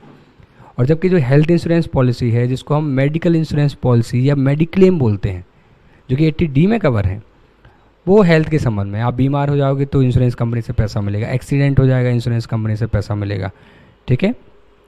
तो हम यहाँ लाइफ इंश्योरेंस पॉलिसी की बात कर रहे हैं। तो अगर लाइफ इंश्योरेंस पॉलिसी का प्रीमियम आपने चुकाया है तो आपको प्रीमियम की डिडक्शन मिल जाएगी। लेकिन कितना प्रीमियम आप चुकाओ जिसकी आपको डिडक्शन मिल जाएगी, इसकी कुछ लिमिट्स उन्होंने बनाई हैं। लिमिट क्यों बनाई है? बिल्कुल उसका लॉजिक है, हर एक चीज़ का लॉजिक है। आप सबसे लॉजिकल सब्जेक्ट पढ़ रहे हैं टैक्सेशन, यहाँ तो चीज़ें ऑब्वियसली अगर लॉजिकल नहीं होती तो उनका अमेंडमेंट हो जाता है, या फिर कई चीज़ें ऐसी होती हैं जो लॉजिकल नहीं होती हैं और कैरी फॉरवर्ड होती हैं, चली आती हैं लंबे समय से। तो उनका भी कारण होता है कि आखिर ऐसा कर क्यों रहे हैं, मतलब कॉन्सेप्ट का लॉजिक नहीं होता लेकिन बात का लॉजिक होता है कि ऐसा क्यों कर रहे हैं लोग, इसको क्यों चेंज नहीं कर रहे हैं, क्यों अमेंडमेंट नहीं ला रहे हैं अगर गलत है तो देखें आप प्रीमियम पे कर रहे हैं तो कितना डिडक्शन है? Deduction for premium is allowed as follows.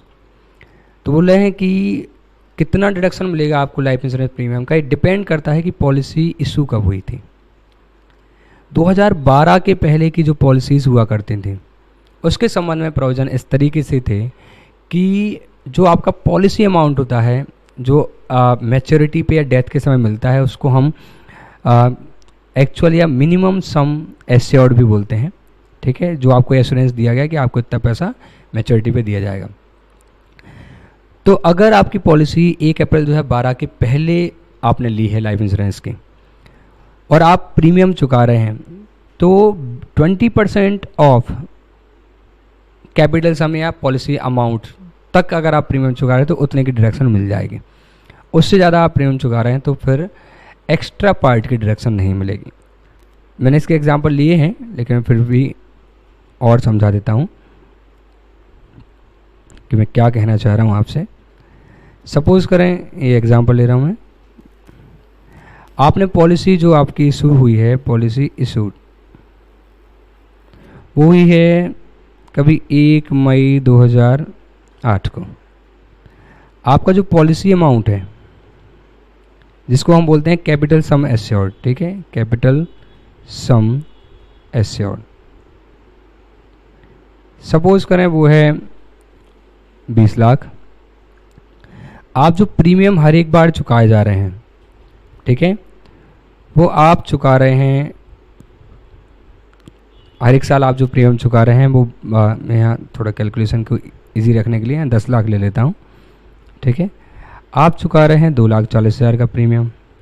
अब आपको कितनी डिडक्शन मिल जाएगी? तो आंसर ये है कि चूँकि पॉलिसी 2012 के पहले की है, क्योंकि 2012 में कुछ अमेंडमेंट आए थे, तो 2012 के पहले की है, तो आपका जो भी कैपिटल सम एश्योर्ड है उसका 20% तक आप जो प्रीमियम चुका रहे हो, कितना? 2 लाख। 2 लाख तक की आपको क्या मिल जाएगी? डिडक्शन मिल जाएगी। लेकिन 80C की डिडक्शन कैन नॉट एक्सीड मतलब 50,000 रुपये, 1.5 लाख से ज़्यादा नहीं हो सकती है। तो फिर कितनी मिल जाएगी? 1.5 लाख। फिर से एग्जांपल ले लेते हैं हम कि सपोज़ करो कि आपकी जो पॉलिसी इशू की गई है वो 1 अगस्त 2010 को की गई है। आपका जो पॉलिसी अमाउंट है वो है 5 लाख रुपए। आप जो प्रीमियम जमा कर रहे हैं वो 1,30,000 रुपये। अब बताएं क्या होगा, कितनी डिडक्शन मिल जाएगी? तो आंसर, चूँकि पॉलिसी 2012 के पहले की है तो आपको पॉलिसी अमाउंट के 20% तक की डिडक्शन मिल सकती है। कितने तक की? 1 लाख तक की। आपने कितना प्रीमियम चुका है? 1,30,000। डिडक्शन कितनी मिल सकती है? 1 लाख। तो आपको 1 लाख डिडक्शन मिल जाएगी। आपने अगर यहाँ 60,000 प्रीमियम चुकाया होता इसी केस में तो आपको कितने तक की डिडक्शन मिल जाती? 60,000, क्योंकि 1 लाख तक की मिल सकती थी, आपने कम ही चुकाया है तो कम की मिल जाएगी, ठीक है। ऐसे ही अगर पॉलिसी इशू की गई है बिटवीन 1 अप्रैल 12 एंड 31 मार्च 13, 12 और 13 के बीच में अगर पॉलिसी इशू की गई है तो 10% तक का प्रीमियम जो आपके पॉलिसी अमाउंट है उसके 10% तक के प्रीमियम की डिडक्शन आपको मिलती है।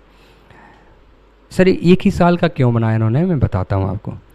हुआ ये कि गवर्नमेंट, थोड़ा ध्यान से समझना, गवर्नमेंट चाहती है कि आप थोड़ा थोड़ा पैसा जमा करें 10 साल, 15 साल, 20 साल, और 20 साल की या 10 साल की लाइफ इंश्योरेंस पॉलिसी करा लें। थोड़ा थोड़ा पैसा जमा करें तो आपका पैसा सेव होता जाएगा, ठीक है। और उसी को एनकरेज करने के लिए हम आपको डिडक्शन भी दे रहे हैं। तो आप थोड़ा थोड़ा पैसा जमा करो। मान लो आपकी पॉलिसी 10 लाख रुपए की है, तो आप 9 साल तक 1-1 लाख रुपए जमा करो, या मान लो 8 साल तक आप 1-1 लाख जमा करो, ब्याज ब्याज मिला के आपका कितना पैसा हो जाएगा, 10 लाख, ठीक है।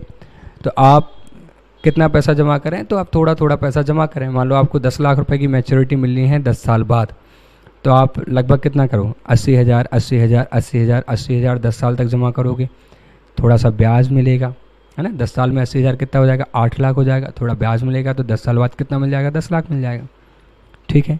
अब 10 लाख रुपए का जो 80,000 आज प्रीमियम दे रहे हैं वो कितना परसेंट है, देखें 10 लाख का कितना परसेंट होगा 80,000 रुपये, 8% होगा। अब लोग क्या कर रहे हैं, डिडक्शन का बेनिफिट उठाने के लिए वो 10 लाख की पॉलिसी लेते हैं और हर बार बोलते हैं कि हम तो 2.5 लाख चुका देंगे 4 सालों में, या हम तो 1.5 लाख चुका देंगे। तो पॉलिसी को उतना ही रखते हैं और ज़्यादा अमाउंट प्रीमियम में चुकाने को तैयार हैं ताकि उनको ज़्यादा डिडक्शन मिले। अब जब आप प्रीमियम में ज़्यादा पैसा चुकाओगे, 1.5 लाख या 2 लाख, तो 10 लाख चुकाने के लिए तो 3-4 साल में ही आपका काम हो जाएगा। तो हमारा पर्पस है कि आप थोड़ा थोड़ा पैसा स्टीडी बचाओ, ठीक है, और 10-15 साल की लंबी पॉलिसी लो जो आपके बेनिफिट में होगी। आप जिस इंश्योरेंस कंपनी को 10-15 साल के लिए पैसा दोगे वो भी उसका सही उपयोग कर पाएगी। आप अगर 3 साल की 4 साल की पॉलिसी लोगे और अब 4 साल की पॉलिसी का आपको पेमेंट करना है, तो आपको लगभग उसका 25% प्रीमियम हर एक साल देना होगा, तब तो 4 साल में आप लगभग उतना पैसा जमा कर पाओगे, सही है। तो लोग 25% 30% प्रीमियम देने को तैयार हैं कि 2-3 साल में पॉलिसी मैच्योर हो जाए, हम इसका बेनिफिट डालें, पर हम एक नई पॉलिसी ले लेंगे। तो गवर्नमेंट का पर्पज़ ही ये नहीं है। गवर्नमेंट बोल रही है कि आप आराम से थोड़ा थोड़ा पैसा जमा करो, ठीक है, और उस व्यक्ति को भी टाइम दो जिसको आप पैसे दे रहे हो, ताकि वो सही जगह उसको चैनलाइज कर सके। तो उन्होंने बोला कि अगर 10 लाख जमा करने हैं तो आप 10% से ज़्यादा जमा मत कराओ एक साल में, ताकि पॉलिसी लंबी चले। आप जितना ज़्यादा पैसा जमा कराओगे एक साल में प्रीमियम का, पॉलिसी का ड्यूरेशन उतना कम हो जाएगा। तो पॉलिसी का ड्यूरेशन बड़ा करने के लिए उन्होंने बोला कि प्रीमियम आपको छोटे छोटे जमा करने हैं।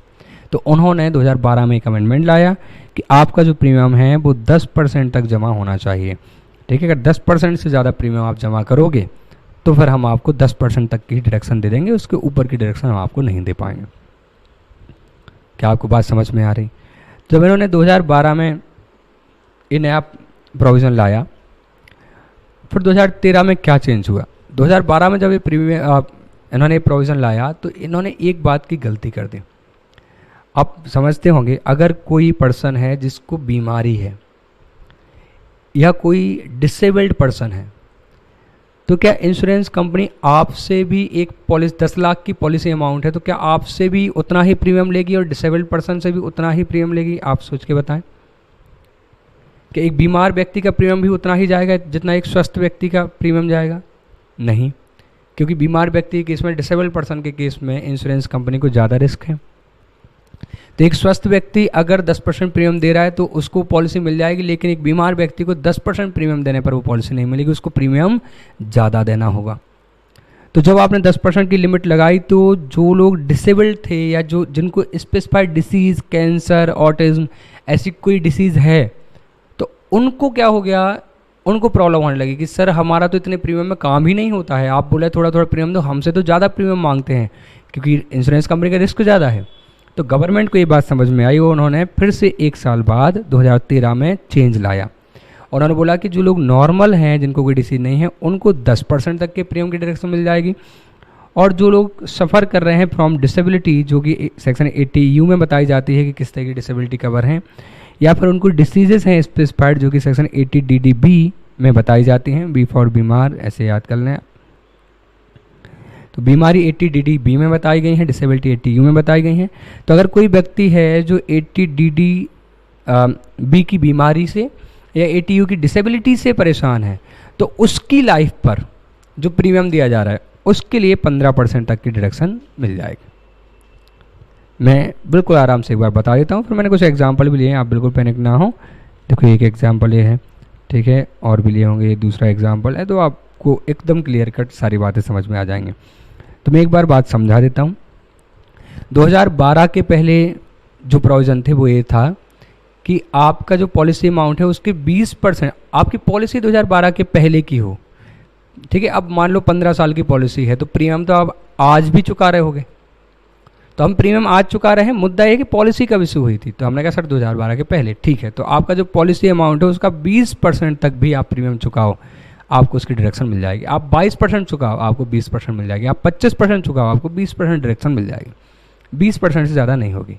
और वहीं अगर पॉलिसी 2012 के बाद की है तो 2012 और 2013 उस particular financial year, previous year में अगर आपकी पॉलिसी इशू हुई है तो सबके लिए लिमिट 10 कर दी। और फिर जब उनको समझ में आया कि यार ये तो डिसेबल्ड पर्सन के लिए, डिसीज्ड वाले पर्सन के लिए तो प्रॉब्लम हो जाएगी, तो उन्होंने 1 अप्रैल 13 से बोल दिया कि सबके लिए 10 है, लेकिन डिसेबल्ड व्यक्ति के लिए 15% रहेगी।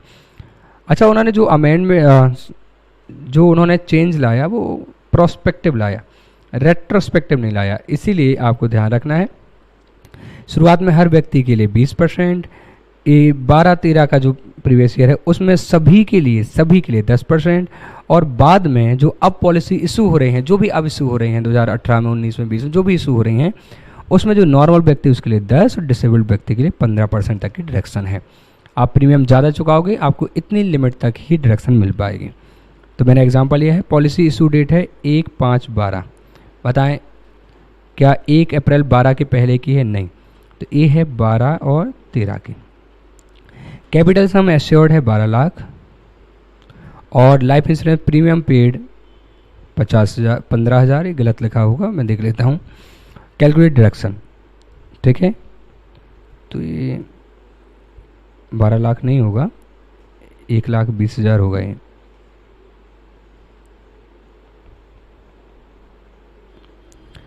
तो as policy is issued between 1 April 12 and 31 March 13, so maximum deduction will be actual premium paid कितना 15,000 and 10% of capital sum assured, तो 12 लाख नहीं है, 1.2 लाख है, इसका 10%, ठीक है, कितना 12,000। कितनी डिडक्शन मिल जाएगी आपको? 12,000 की डिडक्शन मिल जाएगी, क्योंकि 10% से ज़्यादा नहीं मिलेगी। पॉलिसी 12-13 के बीच इशू की गई है। इन्होंने बोला refer question 2 of study material, हम क्वेश्चन 2 भी देख लेते हैं स्टडी मटेरियल का क्या है। मैंने इसलिए लिखा हुआ है कि मैं फ्लो में भूल ही जाता हूँ कि क्वेश्चन कराना है अभी आपको, तो मैंने हिंट के लिए लिखा हुआ है, और आपके लिए भी जब आप इनको हैंड रिटन नोट्स को लेंगे तो आपको पता होगा कि चलो इस कॉन्सेप्ट के पढ़ने के बाद मैं क्वेश्चन कर लेता हूँ, तो कॉन्सेप्ट वहाँ तक ठीक हो जाएंगे। Compute the eligible deduction under section 80C for assessment year 2021 in respect of life insurance premium paid by Mr. Ganesh during the previous year 1920, the details of which are given thereunder.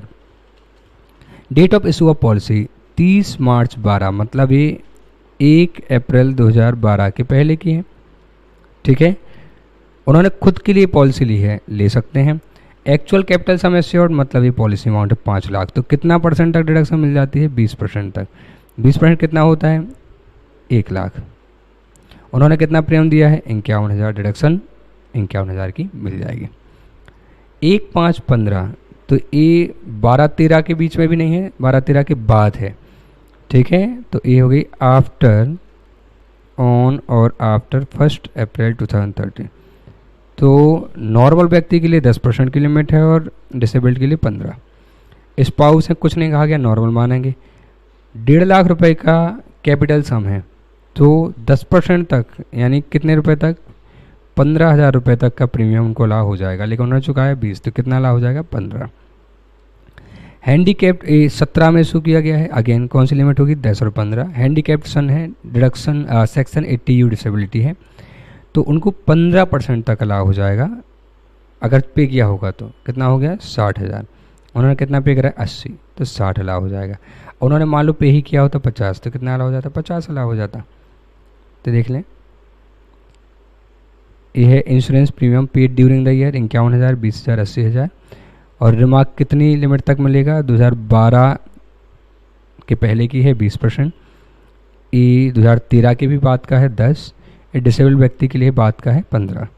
ठीक है, तो इतना इतना deduction मिल जाए। ठीक है, देखिए ये हो गया लाइफ इंश्योरेंस प्रीमियम ख़त्म हो जाता, लेकिन मैंने इसमें एक और पॉइंट कनेक्ट किया है, वो है एग्जेम्पशन का। ठीक है, आपने एग्जेम्पशन पहले पढ़ा हो या आगे आप पढ़ें, तो एग्जेम्पशन अंडर सेक्शन 1010D है। तो जब आप लाइफ इंश्योरेंस प्रीमियम पे करते हैं उसकी डिडक्शन मिल जाती है। क्योंकि आप उस इनकम पे आपको कभी टैक्स नहीं लगा, इसलिए जो पॉलिसी अमाउंट मिलता है वो टैक्सेबल हो सकता है। अच्छे से समझो, आप प्रीमियम पे करते रहे 2 लाख 2 लाख 2 लाख 2 लाख, या मान लो आपने प्रीमियम पे करा 1 लाख 1 लाख 1 लाख 1 लाख, तो जो पैसा है उसकी आपको डिडक्शन मिलती गई। अब जब ये पैसा बाद में विद इंटरेस्ट मिलेगा, तो एक तो जो पैसा डिडक्शन मिल गई वो पैसा वापस मिलेगा, और जो ब्याज मिलेगा उस पर टैक्स लग सकता है कि लगाना हो, लेकिन गवर्नमेंट बोलती है कि हम उस पर टैक्स नहीं लगाएंगे अगर आप हमारी शर्तें पूरी करते हैं। हमने कहा क्या शर्त पूरी करनी है, हम कर देंगे टैक्स बचाने के लिए। तो गवर्नमेंट का ये कहना है कि अगर आप जो प्रीमियम पे कर रहे थे वो स्पेसिफाइड लिमिट के अंदर अंदर ही था, 20%, 10% या 15% से अंदर था, इस लिमिट तक ही आप प्रीमियम पे कर रहे थे, तो आपको जब भी पॉलिसी अमाउंट मिलेगा वो 100% एग्जम्प्ट हो जाएगा। लेकिन अगर आपने प्रीमियम जरा भी ज़्यादा पे किया होगा, जैसे मान लो 20% की लिमिट थी 2012 के पहले, आप 22% प्रीमियम पे करते हैं, तो डिडक्शन तो आपको 20% तक की मिल जाएगी। लेकिन अब जब भी ये पॉलिसी मैच्योर होगी, चूँकि आपने प्रीमियम स्पेसिफाइड लिमिट से ज़्यादा पे करा था, इसीलिए अब आपको एग्जेम्पशन नहीं मिलेगी। ठीक है, डिडक्शन तो आपको उतने अमाउंट तक मिल जाएगी जितना स्पेसिफाइड है, लेकिन एग्जेम्पशन के लिए तो आपको स्पेसिफाइड से नीचे ही पे करना पड़ेगा, तभी पॉलिसी अमाउंट एंड में जो आएगा वो एग्जम्प्ट होगा, अदरवाइज वो एग्जम्प्ट नहीं होगा। तो any sum received under life insurance policy amount या बोनस जो भी आपको मिलता है shall be exempt if premium is paid up to specified limit that is not exceeding 20%, 10%, 15% of sum assured. मैंने इसको समझाने के लिए लिखा है कि अगर प्रीमियम स्पेसिफाइड लिमिट जो कि 20, 10 या 15 है से ज़्यादा पे किया है तो deduction will be allowed up to limit. Deduction तो मिल जाएगी आपको प्रीमियम की, लेकिन no exemption will be allowed at all for policy amount, bonus amount. मैंने क्वेश्चन भी लिया है। मिस्टर एक्स हैं जिनकी एज 45 ईयर है, रेसिडेंट हैं और वो डिसेबल्ड नहीं हैं। ठीक है, नॉर्मल व्यक्ति हैं। पॉलिसी इशू डेट उन्होंने 1 अगस्त 15 को पॉलिसी इशू की, मतलब 1 अप्रैल 2013 की बात की है। डिसेबल्ड नहीं है तो कितना डिडक्शन मिल सकती है उनको, 10% पॉलिसी अमाउंट के, इतना प्रीमियम की डिडक्शन मिलेगी। कैपिटल सम एश्योर्ड या पॉलिसी अमाउंट है 10 लाख। प्रीमियम जो पे किया गया है एट 12% उन्होंने पे किया है 12 लाख, 1,20,000। कैलकुलेट कर लें आप इसको, calculate the eligible deduction and exemption when policy amount will be received. तो आप एक तो डिडक्शन के बारे में बताएं, और जब भी पॉलिसी अमाउंट रिसीव होगा जब भी, तब एग्जेम्पशन का क्या होगा। तो डिडक्शन अवेलेबल कितना है, देखो एक्चुअल प्रीमियम पे करा है आपने 1,20,000, मैक्सिमम कितना मिलेगा आपको 10%, 1 लाख, तो कितना मिलेगा 1 लाख। और एग्जेम्पशन ऑफ पॉलिसी अमाउंट का क्या होगा, नॉट अवेलेबल, नहीं मिलेगी, because premium is paid exceeds 10% of sum assured. Sum assured जो है आपका उसके 10% तक आपको प्रीमियम पे करना चाहिए था, उससे ज़्यादा पे किया है तो आपको ये बेनिफिट नहीं मिलेगा। क्यों सर ऐसा क्यों कर रहे हैं, क्योंकि गवर्नमेंट चाहती है कि आप थोड़ा थोड़ा प्रीमियम पे करो और लंबे समय तक पैसा उसको दो और लंबे समय की पॉलिसी लो। ठीक है, वो ये नहीं चाहती कि 2-3 साल में सब पैसा जमा करा के और बेनिफिट उठा लो। इसलिए उन्होंने बोला है कि आप अगर ज़्यादा प्रीमियम पे करेंगे तो हम आपके एग्जेम्पशन को रोक देंगे। ठीक है, आई होप आपको ये समझ में आया होगा। हमने क्या पढ़ा है लाइफ इंश्योरेंस प्रीमियम का, मैं आपको एक बार फिर से समझा देता हूँ। हमने शुरू करा था 80C, जिसमें हमने पहला पॉइंट पढ़ा है लाइफ इंश्योरेंस प्रीमियम। ठीक है, एक इंडिविजुअल लाइफ इंश्योरेंस प्रीमियम खुद के लिए, हिमसेल्फ, स्पाउस और एनी चाइल्ड, चाहे वो डिपेंडेंट हो या इंडिपेंडेंट हो, उनके लिए ले सकता है। पेरेंट्स के लिए नहीं ले सकता, ब्रदर सिस्टर के लिए नहीं ले सकता। HUF अपने किसी भी मेंबर के लिए ले सकता है। ठीक है, दूसरा हमने पढ़ा था कि लाइफ इंश्योरेंस प्रीमियम हम जो पढ़ रहे थे कि डिडक्शन कितनी मिलनी है। तो डिडक्शन हमने बोला कि अगर जो पॉलिसी है वो इशू की गई है बिफोर 1 अप्रैल 2012, तो आपकी जो डिडक्शन होगी वो मैक्सिमम होगी 20% ऑफ सम एश्योर्ड। अगर पॉलिसी 1 अप्रैल 12 या उसके बाद और 31 मार्च 13 के बीचों बीच इशू की गई है, तो ये लिमिट सबके लिए 10 थी। लेकिन जब उनको समझ आएगी तो गलत हो गया, तो उन्होंने बोला जो ऑन और आफ्टर जो पॉलिसी इशू की गई ऑन और आफ्टर 1 अप्रैल 2013, तो उन्होंने लिमिट 10 और 15 कर दी। 15 उन लोगों के लिए जो या तो 80 यूज़ की डिसेबिलिटी से परेशान है या 80 DDB की बीमारी से। ठीक है। तीसरा एग्जेम्पशन। एग्जेम्पशन है अंडर सेक्शन 1010D, और बोलते हैं कि अगर आपका जो प्रीमियम है वो लिमिट के अंदर था तो आपका जो पॉलिसी अमाउंट बाद में मिलेगा वो फुली एग्जम्प्ट है, और आपका जो प्रीमियम था वो थोड़ा भी ज़्यादा था तो आपको एग्जेम्पशन नहीं मिलेगी। डिडक्शन तो तब भी मिल जाएगी स्पेसिफाइड लिमिट तक, लेकिन एग्जेम्पशन नहीं मिलेगी। ओके, तो एक मेजर पोर्शन ATC का हमने कवर किया। छोटे छोटे पोर्शन हैं वो तो बहुत ही जल्दी ख़त्म हो जाएंगे, बस 5-10 मिनट में। आपको इसमें कोई भी डाउट हो तो आप बिल्कुल कमेंट करके पूछें। ठीक है, और चलो हम आगे बढ़ते हैं।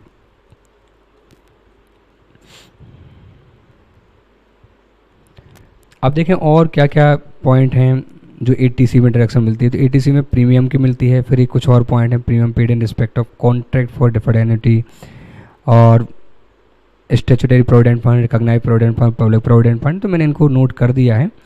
ठीक है। मैक्सिमम जो एग्ज़ाम ओरिएंटेड है, जो आपके काम है इंटर लेवल पे कभी भी पूछे जाते हैं, उनको मैंने कवर किया है। जो अदरवाइज़ हैं वो उनको मैं वहीं से रीड कर दूंगा।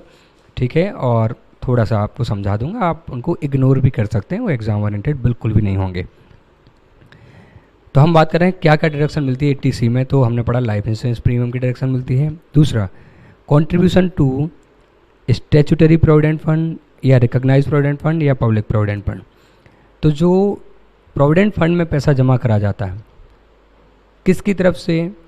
एम्प्लॉय की तरफ से। जो एम्प्लॉयर जमा करता है वो सैलरी हेड में हम पढ़ते हैं कि वो तब टैक्सेबल नहीं होता। ठीक है, वो एग्जम्प्ट होता है। और जो एम्प्लॉय जमा करता है, तो जो एम्प्लॉय अपनी तनख्वाह में से जमा कर रहा है, तो चूंकि वो तनख्वाह में है, मान लो उसकी 6 लाख की तनख्वाह है, उसमें से वो 1 लाख जमा कर रहा है, तो उसको क्या मिल जाती है? डिडक्शन मिल जाती है। तो चाहे वो स्टैट्यूटरी प्रोविडेंट फंड में पैसा जमा करे, चाहे वो रिकॉग्नाइज्ड प्रोविडेंट फंड में करे, चाहे वो पब्लिक प्रोविडेंट फंड। देखो, एम्प्लॉय के लिए होता है स्टैट्यूटरी या रिकॉग्नाइज। जो सेल्फ एम्प्लॉयड हैं, ठीक है, जिसकी दुकान है, अब वो भी पैसा बचाना चाहते हैं, वो भी सेविंग करना चाहते हैं, उनका भी प्रोविडेंट फंड में पैसा जमा करने का मन है, तो गवर्नमेंट ने उनके लिए पब्लिक प्रोविडेंट फंड बनाया है। पब्लिक प्रोविडेंट फंड के केस में contribution can be made on the name of individual, अपने नाम पे, स्पाउस या किसी भी चाइल्ड के नाम पे कॉन्ट्रीब्यूशन कर सकता है। ओके, अगला है, ये बहुत छोटे छोटे पॉइंट है ATC के, कॉन्ट्रीब्यूशन टू सुपर एनुएशन फंड। देखिए, सुपर एनुएशन फंड क्या होते हैं? ये रिटायरमेंट, सुपर एनुएशन का जो लिटरल मीनिंग है, जो आप डिक्शनरी मीनिंग देखेंगे तो वो होता है आफ्टर रिटायरमेंट।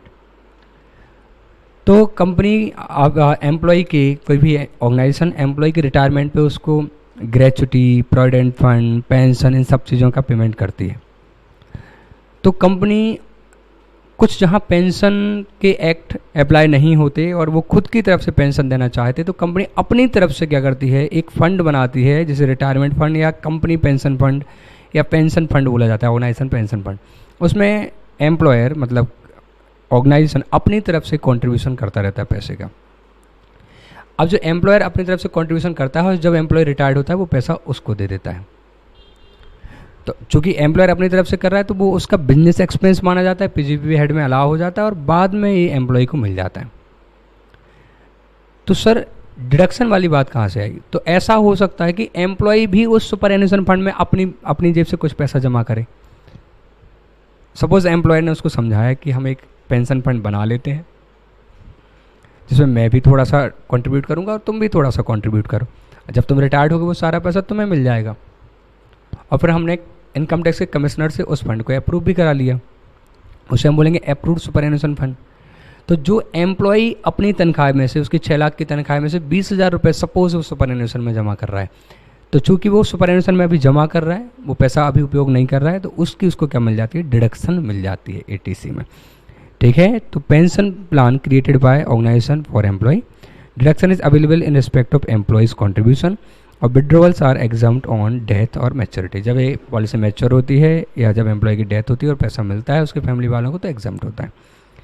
तो हम पढ़ रहे हैं 80C में आप प्रोविडेंट फंड में पैसा जमा कराएं तो भी डिडक्शन मिल जाएगी, सुपरएनुएशन फंड में जमा कराएं तो भी मिल जाएगी। एक थोड़ा बहुत इंटरेस्टिंग और बहुत इंपॉर्टेंट जो अगला पॉइंट है वो है एनी सम पेड और डिपॉजिटेड इन सुकन्या समृद्धि योजना। देखिए इसका बहुत अच्छा बेनिफिट उठाया जा सकता है, ये टैक्स प्लानिंग की जा सकती है, बहुत फ़ायदेमंद और अच्छा इन्वेस्टमेंट है। सुकन्या समृद्धि योजना, ये योजना 2015 में आई। 2015 में एक कैंपेन चलाया गया, बेटी बचाओ बेटी पढ़ाओ, ठीक है। उसके तहत एक योजना लाई सुकन्या समृद्धि योजना। आप क्या कर सकते हैं, सुकन्या समृद्धि योजना के लिए आप अपना पैसा गर्ल चाइल्ड के लिए या ऐसी कोई लड़की जिसके आप लीगल गार्जियन हो उसके लिए जमा करा सकते हैं, ठीक है। तो आपको उसके नाम से पैसा जमा कराना है उसके अकाउंट में, और जितना पैसा आप उसके नाम पे जमा कराते जाएंगे आपको उसकी डिडक्शन 80C में मिलती जाएगी। और जब भी वो पैसा बाद में भी निकाला जाएगा और उस पर जो भी ब्याज होगा वो ब्याज और जो विड्रॉवल वो भी एग्जम्प्ट होगी। मतलब जब आप पैसा जमा करा रहे हैं उस लड़की के नाम के लिए ताकि बाद में उसकी शादी उसकी पढ़ाई के लिए वो पैसा हम उपयोग कर पाएँ, तो जब आप पैसा सबमिट कर रहे हैं डिपॉजिट कर रहे हैं तब आपको उस पैसे की डिडक्शन मिल जाएगी। मान लो आपकी 6 लाख की इनकम है, आप 1 लाख रुपए जमा कर देते हैं सुकन्या समृद्धि अकाउंट में हर एक बार, तो आपकी केवल 5 लाख की इनकम पे टैक्स लगेगा। आप जो 1 लाख जमा करते जा रहे हैं इस पॉलिसी में आपको कम से कम 21 साल पैसा जमा करना पड़ता है, ठीक है, 21 ईयर्स। तो आप जमा करते जा रहे हैं, उस पर कुछ ब्याज आता जा रहा होगा। अब जब आप उसको निकालेंगे तो जो ब्याज आप निकालेंगे, जो ब्याज एक्रू होगा वो सब एग्जम्प्ट है, ठीक है, और जो पैसा विड्रॉल करेंगे सारा एग्जम्प्ट होगा। तो देखें ये बहुत अच्छी स्कीम होती है। इसमें गवर्नमेंट अप्रॉक्स 8.4% जो अभी इंटरेस्ट की रेट चल रही है 8.4% है, और जो आपका इंटरेस्ट है वो आपको मैच्योरिटी पे ही मिलता है। कम से कम 21 साल तक आपको ये अकाउंट मेंटेन रखना पड़ता है। मान लो गर्ल चाइल्ड 2 साल की है, आपने उसका सुकन्या समृद्धि अकाउंट खोला तो 23 साल तक आपको उस अकाउंट को मेंटेन करना होगा, उसके बाद आप उससे पैसा निकाल सकते हैं। आप मिनिमम 250 रुपये भी जमा कर सकते हैं 1 साल में, आप ज़्यादा से ज़्यादा 1.5 लाख रुपये भी जमा कर सकते हैं 1 साल में, ठीक है, in any number of installment. आपको 1 साल में 1.5 लाख जमा करना है, 15,000 10 बार में जमा कर सकते हैं 1 साल के अंदर, कोई प्रॉब्लम नहीं। ओनली टू, ठीक है, ये सारी बातें आपके लिए हैं, आप देख लें। और मैंने लिखा है नॉट इन सिलेबस, ये सिलेबस का पार्ट नहीं है, ठीक है, लेकिन आपको थोड़ा नॉलेज होना चाहिए ताकि आप अपने पेरेंट्स को अपनी बहन के लिए ये पॉलिसी बनवा सकें।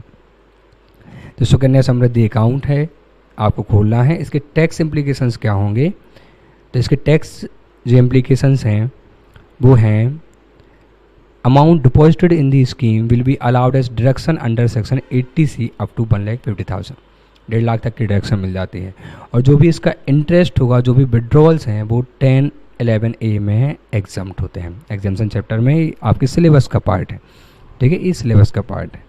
सारी बातें आपके सिलेबस का पार्ट नहीं है कि बेटी बचाओ बेटी पढ़ाओ आंदोलन के तहत ये अकाउंट खुलवाए गए हैं।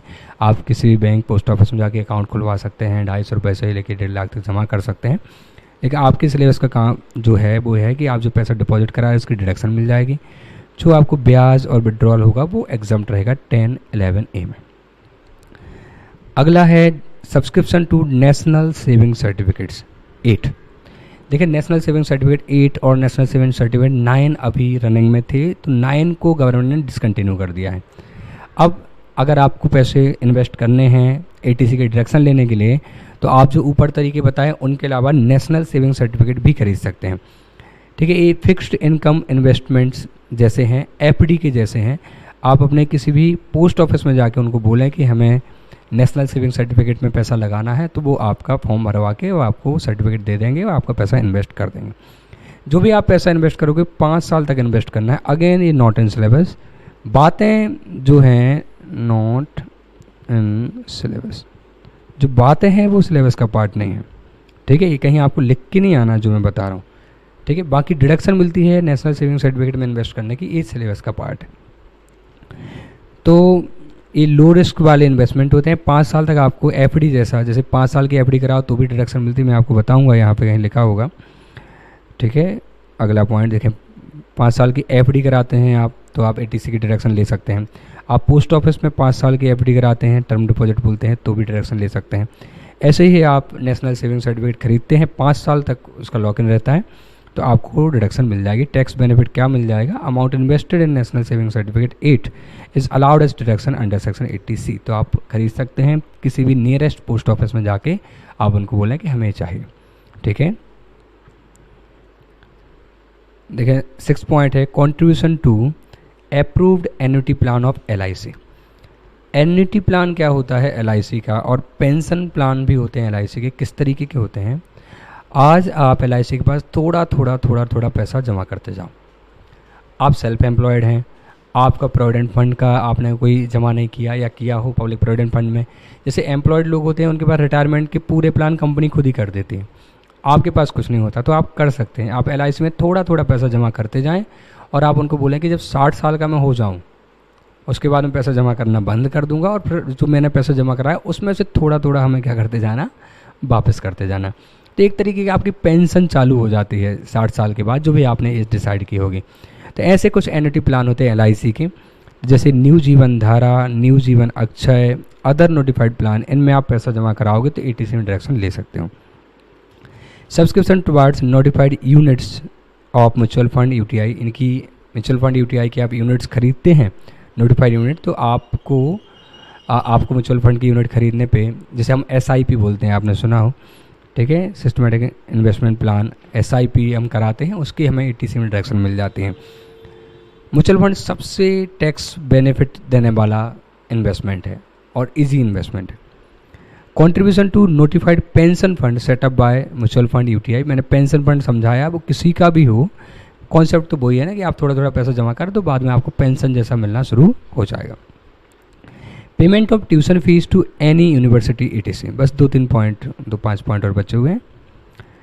तो आप जो ट्यूशन फीस पे करते हैं टू एनी यूनिवर्सिटी, कॉलेज वगैरह है में, उसकी भी आप डिडक्शन क्लेम कर सकते हैं। तो payment of tuition fee to any educational institution in India, शर्त यह है कि जो एजुकेशनल इंस्टीट्यूशन है वो इंडिया का होना चाहिए, उसमें आपको ट्यूशन फीस पे करनी है।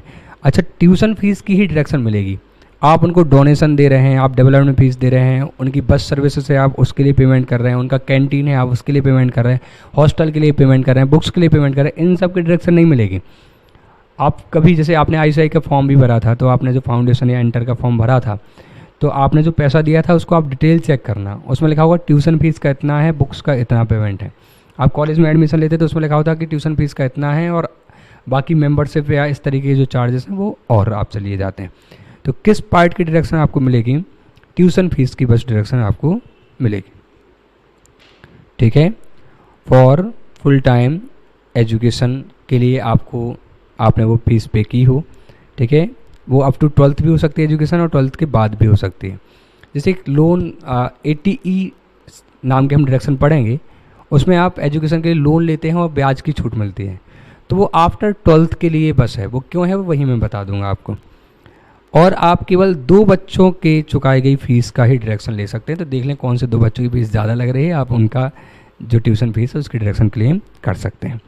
ठीक है, तो डोनेशंस वगैरह की डिडक्शन नहीं मिलेगी। और no deduction for fees paid to any institutions outside India, जो भारत के बाहर जो इंस्टीट्यूशन है आप उनके लिए फीस पे करेंगे, उनके आप डिडक्शन क्लेम नहीं कर सकते।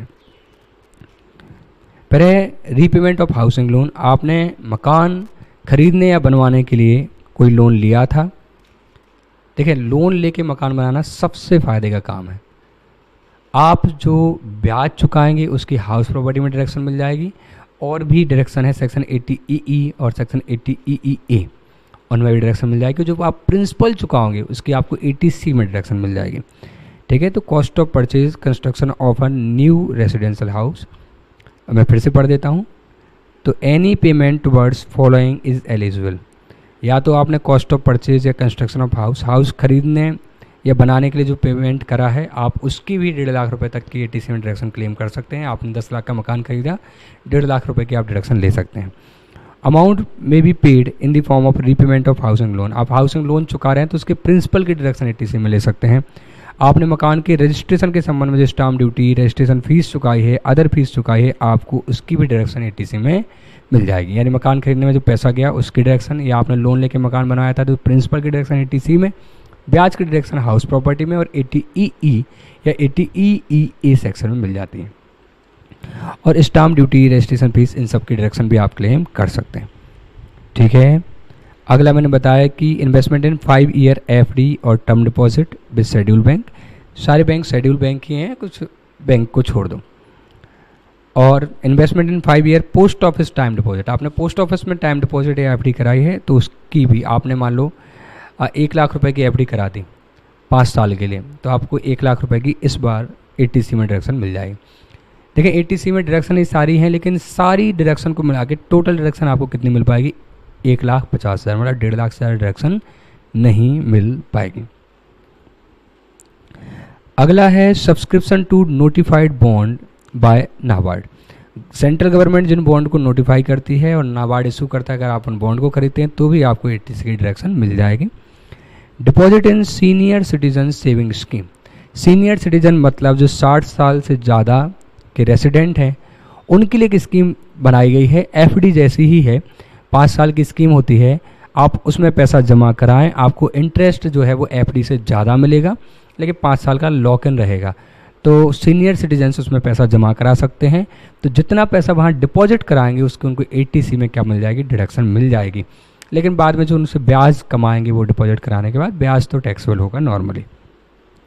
So account can be open with post office bank, सारे बैंक, आंध्रा बैंक, ठीक है, central bank of India, SBI, PNB, Canara bank, सारे जगह ये ऑप्शन अवेलेबल है सीनियर सिटीजन सेविंग स्कीम। ठीक है, आप अकाउंट खुला सकते हैं। Lock in period of deposit है 5 साल का। ये सब सिलेबस का पार्ट नहीं है, मैं थोड़ा डिटेल आपको बताता हूँ ताकि आपको याद रहे। और इंटरेस्ट रेट नॉर्मली 8.4 से 8.7 तक मिल जाता है। अभी लॉकडाउन चलने की वजह से और कोरोना की वजह से जो 2021 का पहला क्वार्टर है उसमें 7.4% की इंटरेस्ट रेट है, जो कि FD से थोड़ा ज़्यादा ही है। ठीक है, तो deposit in senior citizen saving scheme में भी आप पैसा जमा करा सकते हैं और डिडक्शन क्लेम कर सकते हैं। बस ये आखिरी पेज दिख रहे हैं आप, जो देख रहे हैं, है ना, आपको सो जाइए कि लेक्चर ख़त्म होने वाला है। तो सीनियर सिटीजन जो सेविंग स्कीम है उसके टैक्स इम्प्लीकेशन ये है कि जो डिपॉजिट करेंगे उसकी डिडक्शन मिल जाएगी, लेकिन जो ब्याज आपको मिलेगा वो तो टैक्स लगेगा ही आपको। ये आखिरी और अमेंडमेंट है, ये नया पॉइंट आया है, contribution to additional account under NPS। Notified pension scheme होती है जिसकी डिडक्शन 80CCD में मिलती है। ठीक है, 80CCD हम पढ़ेंगे अगले लेक्चर में ज़रूर। अगले लेक्चर में पढ़ेंगे 80CCC, 80CCD। ठीक है, और इन तीनों के कॉम्बो के हम क्वेश्चन आंसर करेंगे। तो अगले लेक्चर में हम क्वेश्चन आंसर की प्रैक्टिस करेंगे और कॉन्सेप्ट देखेंगे। तो नोटिफाइड पेंशन स्कीम होती है, तो deduction is available only to central government employ. ये जो नई डिडक्शन है सेंट्रल गवर्नमेंट के एम्प्लॉय को मिलेगी, और only the contribution to the additional account under NPS will qualify for deduction under section 80C। तो जो एडिशनल अकाउंट होता है NPS स्कीम के अंतर्गत, उसमें क्या मतलब है सर, क्या बातें चल रही हैं, देखें बस 1 मिनट में समझा रहा हूँ। NPS अकाउंट में 2 पार्ट होते हैं, Tier 1, Tier 2। Tier 1 को हम बोलते हैं इंडिविजुअल पेंशन अकाउंट, जो कि 80CCD में कवर है, और Tier 2 को हम बोलते हैं एडिशनल अकाउंट। तो अगर एम्प्लॉयर एम्प्लॉई पैसा जमा कराते हैं इंडिविजुअल पेंशन अकाउंट में, तो उसकी डिडक्शन 80CCD में हम डिस्कस करेंगे। और अगर एक दूसरे Tier 2 एडिशनल अकाउंट में पैसा जमा कराता है गवर्नमेंट एम्प्लॉय, तो उसकी डिडक्शन वो 80C में ले सकता है। क्या होता है NPS, यहाँ बताना तो अनजस्टिफाइड हो जाएगा, तो मैं आपको 80CCD जब पढ़ाऊँगा तो पूरा NPS समझाऊँगा क्या होता है, किस तरीके से पैसे जमा करने हैं, और तब मैं इसको रेफ़र बैक करके और एक बार डिटेल में बता दूंगा। मैंने इसलिए लिखा ताकि आपको याद रहे कि अच्छा इसी का पार्ट है। ठीक है, और आखिरी point, contribution to national housing bank tax saving term deposit. अगर नेशनल हाउसिंग बैंक में आप टर्म डिपॉजिट कराते हैं, 2008 में स्कीम आई थी, तो उस केस में भी आपको जो भी पैसा डिपॉजिट कराएंगे उसकी डिडक्शन मिल जाएगी, और ब्याज तो टैक्सेबल होगा। तो मैंने ATC के सारे पॉइंट कवर किए हैं, ऑलमोस्ट सारे पॉइंट कवर किए हैं। कुछ 1-2 पॉइंट मैंने छोड़े हैं जो एग्ज़ाम ओरिएंटेड नहीं है, आप चाहें तो उनको इसमें से गो थ्रू कर लें, जैसे contribution in unit link insurance plan. ठीक है, ये सारे बस 2-4 पॉइंट कुछ मैंने छोड़े हैं जो कि एग्ज़ाम ओरिएंटेड नहीं है, और मैंने चाहा था कि मैं यहाँ लिखूँ फिर आप उनको पढ़ें, क्योंकि जब भी टीचर कोई बात लिख देता है तो फिर आप उसको पढ़ते ही हो, है ना, जबकि वो ज़रूरी नहीं है। तो आप उसको मॉड्यूल से देख सकते हैं, आप इग्नोर भी कर दें तो भी चलेगा, वो नहीं पूछे जाएंगे। ओके, तो आई होप आपको समझ में आया होगा। मैं एक बार रिकैप कर देता हूँ आखिर किस किस चीज़ की डिडक्शन एटीसी में हमें मिल रही है, ठीक है, और फिर आप नोट्स डाउनलोड कर लेना। एटीसी में हमें डिडक्शन मिलती है लाइफ इंश्योरेंस प्रीमियम की, ठीक है, 20, 10, 15% तक का डिडक्शन मिल जाएगा और एग्जेम्पशन भी मिल सकती है। फिर हमें डिडक्शन मिलती है एटीसी में statutory provident fund, recognize provident fund और पब्लिक प्रोविडेंट फंड में पैसा जमा कराएं तो डिडक्शन मिलती है। सुपर एनुएशन फंड में पैसा जमा कराएं एम्प्लॉय, डिडक्शन मिलती है। सुकन्या समृद्धि अकाउंट में जब आप पैसा जमा कराओगे तब भी डिडक्शन है, उस पर जो ब्याज कमाओगे और विड्रॉल होगी उस पर भी एग्जेम्पशन 10(11)(a) में मिल जाती है, ठीक है। फिर आप नेशनल सेविंग सर्टिफिकेट अगर खरीदते हैं किसी पोस्ट ऑफिस में जाके आप खरीद सकते हैं, 5 साल तक पैसा लगाना होता है उसमें, तो भी आप उसका टैक्स बेनिफिट आपको मिल जाएगा, जितना पैसा लगाओगे खरीदने में उतने की डिडक्शन मिल जाएगी। आप अगर अप्रूव्ड एन्युटी प्लान लेते हैं एलआईसी का, जैसे जीवन धारा, जीवन अक्षय, अदर नोटिफाइड प्लान, तो आपको डिडक्शन मिल जाएगी जितने रुपए का आप प्लान में पैसा जमा करेंगे। 1.5 लाख से ज़्यादा ऑब्वियसली नहीं मिलेगी क्योंकि एटीसी की डिडक्शन की लिमिट है। आप म्यूचुअल फंड या यूटीआई की नोटिफाइड यूनिट खरीदते हैं आपको डिडक्शन मिल जाएगी। आप नोटिफाइड पेंशन फंड में पैसा लगाते हैं म्यूचुअल फंड यूटीआई की डिडक्शन मिल जाएगी। आप किसी फुल टाइम एजुकेशन के लिए ट्यूशन फीस पे करते हैं, ठीक है, ज़्यादा से ज़्यादा कितनी, 2 बच्चों की, और वो भी इंडिया में, तो आप डिडक्शन क्लेम कर सकते हैं। डोनेशन वगैरह की डिडक्शन नहीं मिलेगी। बस की फ़ीस, मेस का चार्ज, हॉस्टल का चार्ज डिडक्शन नहीं मिलेगी। प्लस आउटसाइड इंडिया अगर आप पे कर रहे हैं तो डिडक्शन नहीं मिलेगी। आप हाउसिंग लोन का रीपेमेंट करते हैं, डिडक्शन मिल जाएगी। आप मकान खरीदते हैं रेजिडेंशियल हाउस, तो जो आपने कॉस्ट चुकाई है परचेज़ की उसकी डिडक्शन मिल जाएगी। आप उसको अपने नाम पर रजिस्ट्रेशन कराते हैं तो स्टाम्प ड्यूटी, रजिस्ट्रेशन फ़ीस या अदर एक्सपेंस की डिडक्शन मिल जाएगी। आप 5 साल की एफडी कराते हैं शेड्यूल बैंक में, डिडक्शन मिल जाएगी। आप पोस्ट ऑफिस में 5 साल की एफडी कराते हैं, डिडक्शन मिल जाएगी। आप नोटिफाइड बॉन्ड खरीदते हैं नाबार्ड की डिडक्शन लेने के लिए। Deposit in senior citizen saving scheme में भी आप पैसा जमा करा सकते हैं, यहाँ भी 5 साल का लॉक इन होता है, अच्छा रिटर्न मिलता है, डिडक्शन मिल जाएगी। और आखिरी पॉइंट है जो अमेंडमेंट है वो है contribution to additional account under NPS. NPS का जो टीयर 1 होता है उसमें तो पेंशन फंड होता है जो कि एटीसीसीडी में होगा, और जो टीयर 2 एडिशनल अकाउंट होता है उसमें अगर एम्प्लॉय पैसा जमा कराता है वो भी गवर्नमेंट एम्प्लॉय, तो वो डिडक्शन क्लेम कर सकता है। ऐसे ही नेशनल हाउसिंग बैंक में अगर टर्म डिपॉजिट कराते हैं तो डिडक्शन क्लेम की जा सकती है, ठीक है। नेक्स्ट लेक्चर में मैं क्वेश्चन आंसर सॉल्व कराऊंगा, सेक्शन 80CC, 80CC-D के बारे में डिस्कशन करेंगे, ठीक है। आई होप आपको लेक्चर पसंद आया हो तो ज़रूर लाइक करें, कमेंट भी कर सकते हैं तारीफ आपको ज़्यादा करनी हो तो। Okay, thank you so much, bye bye.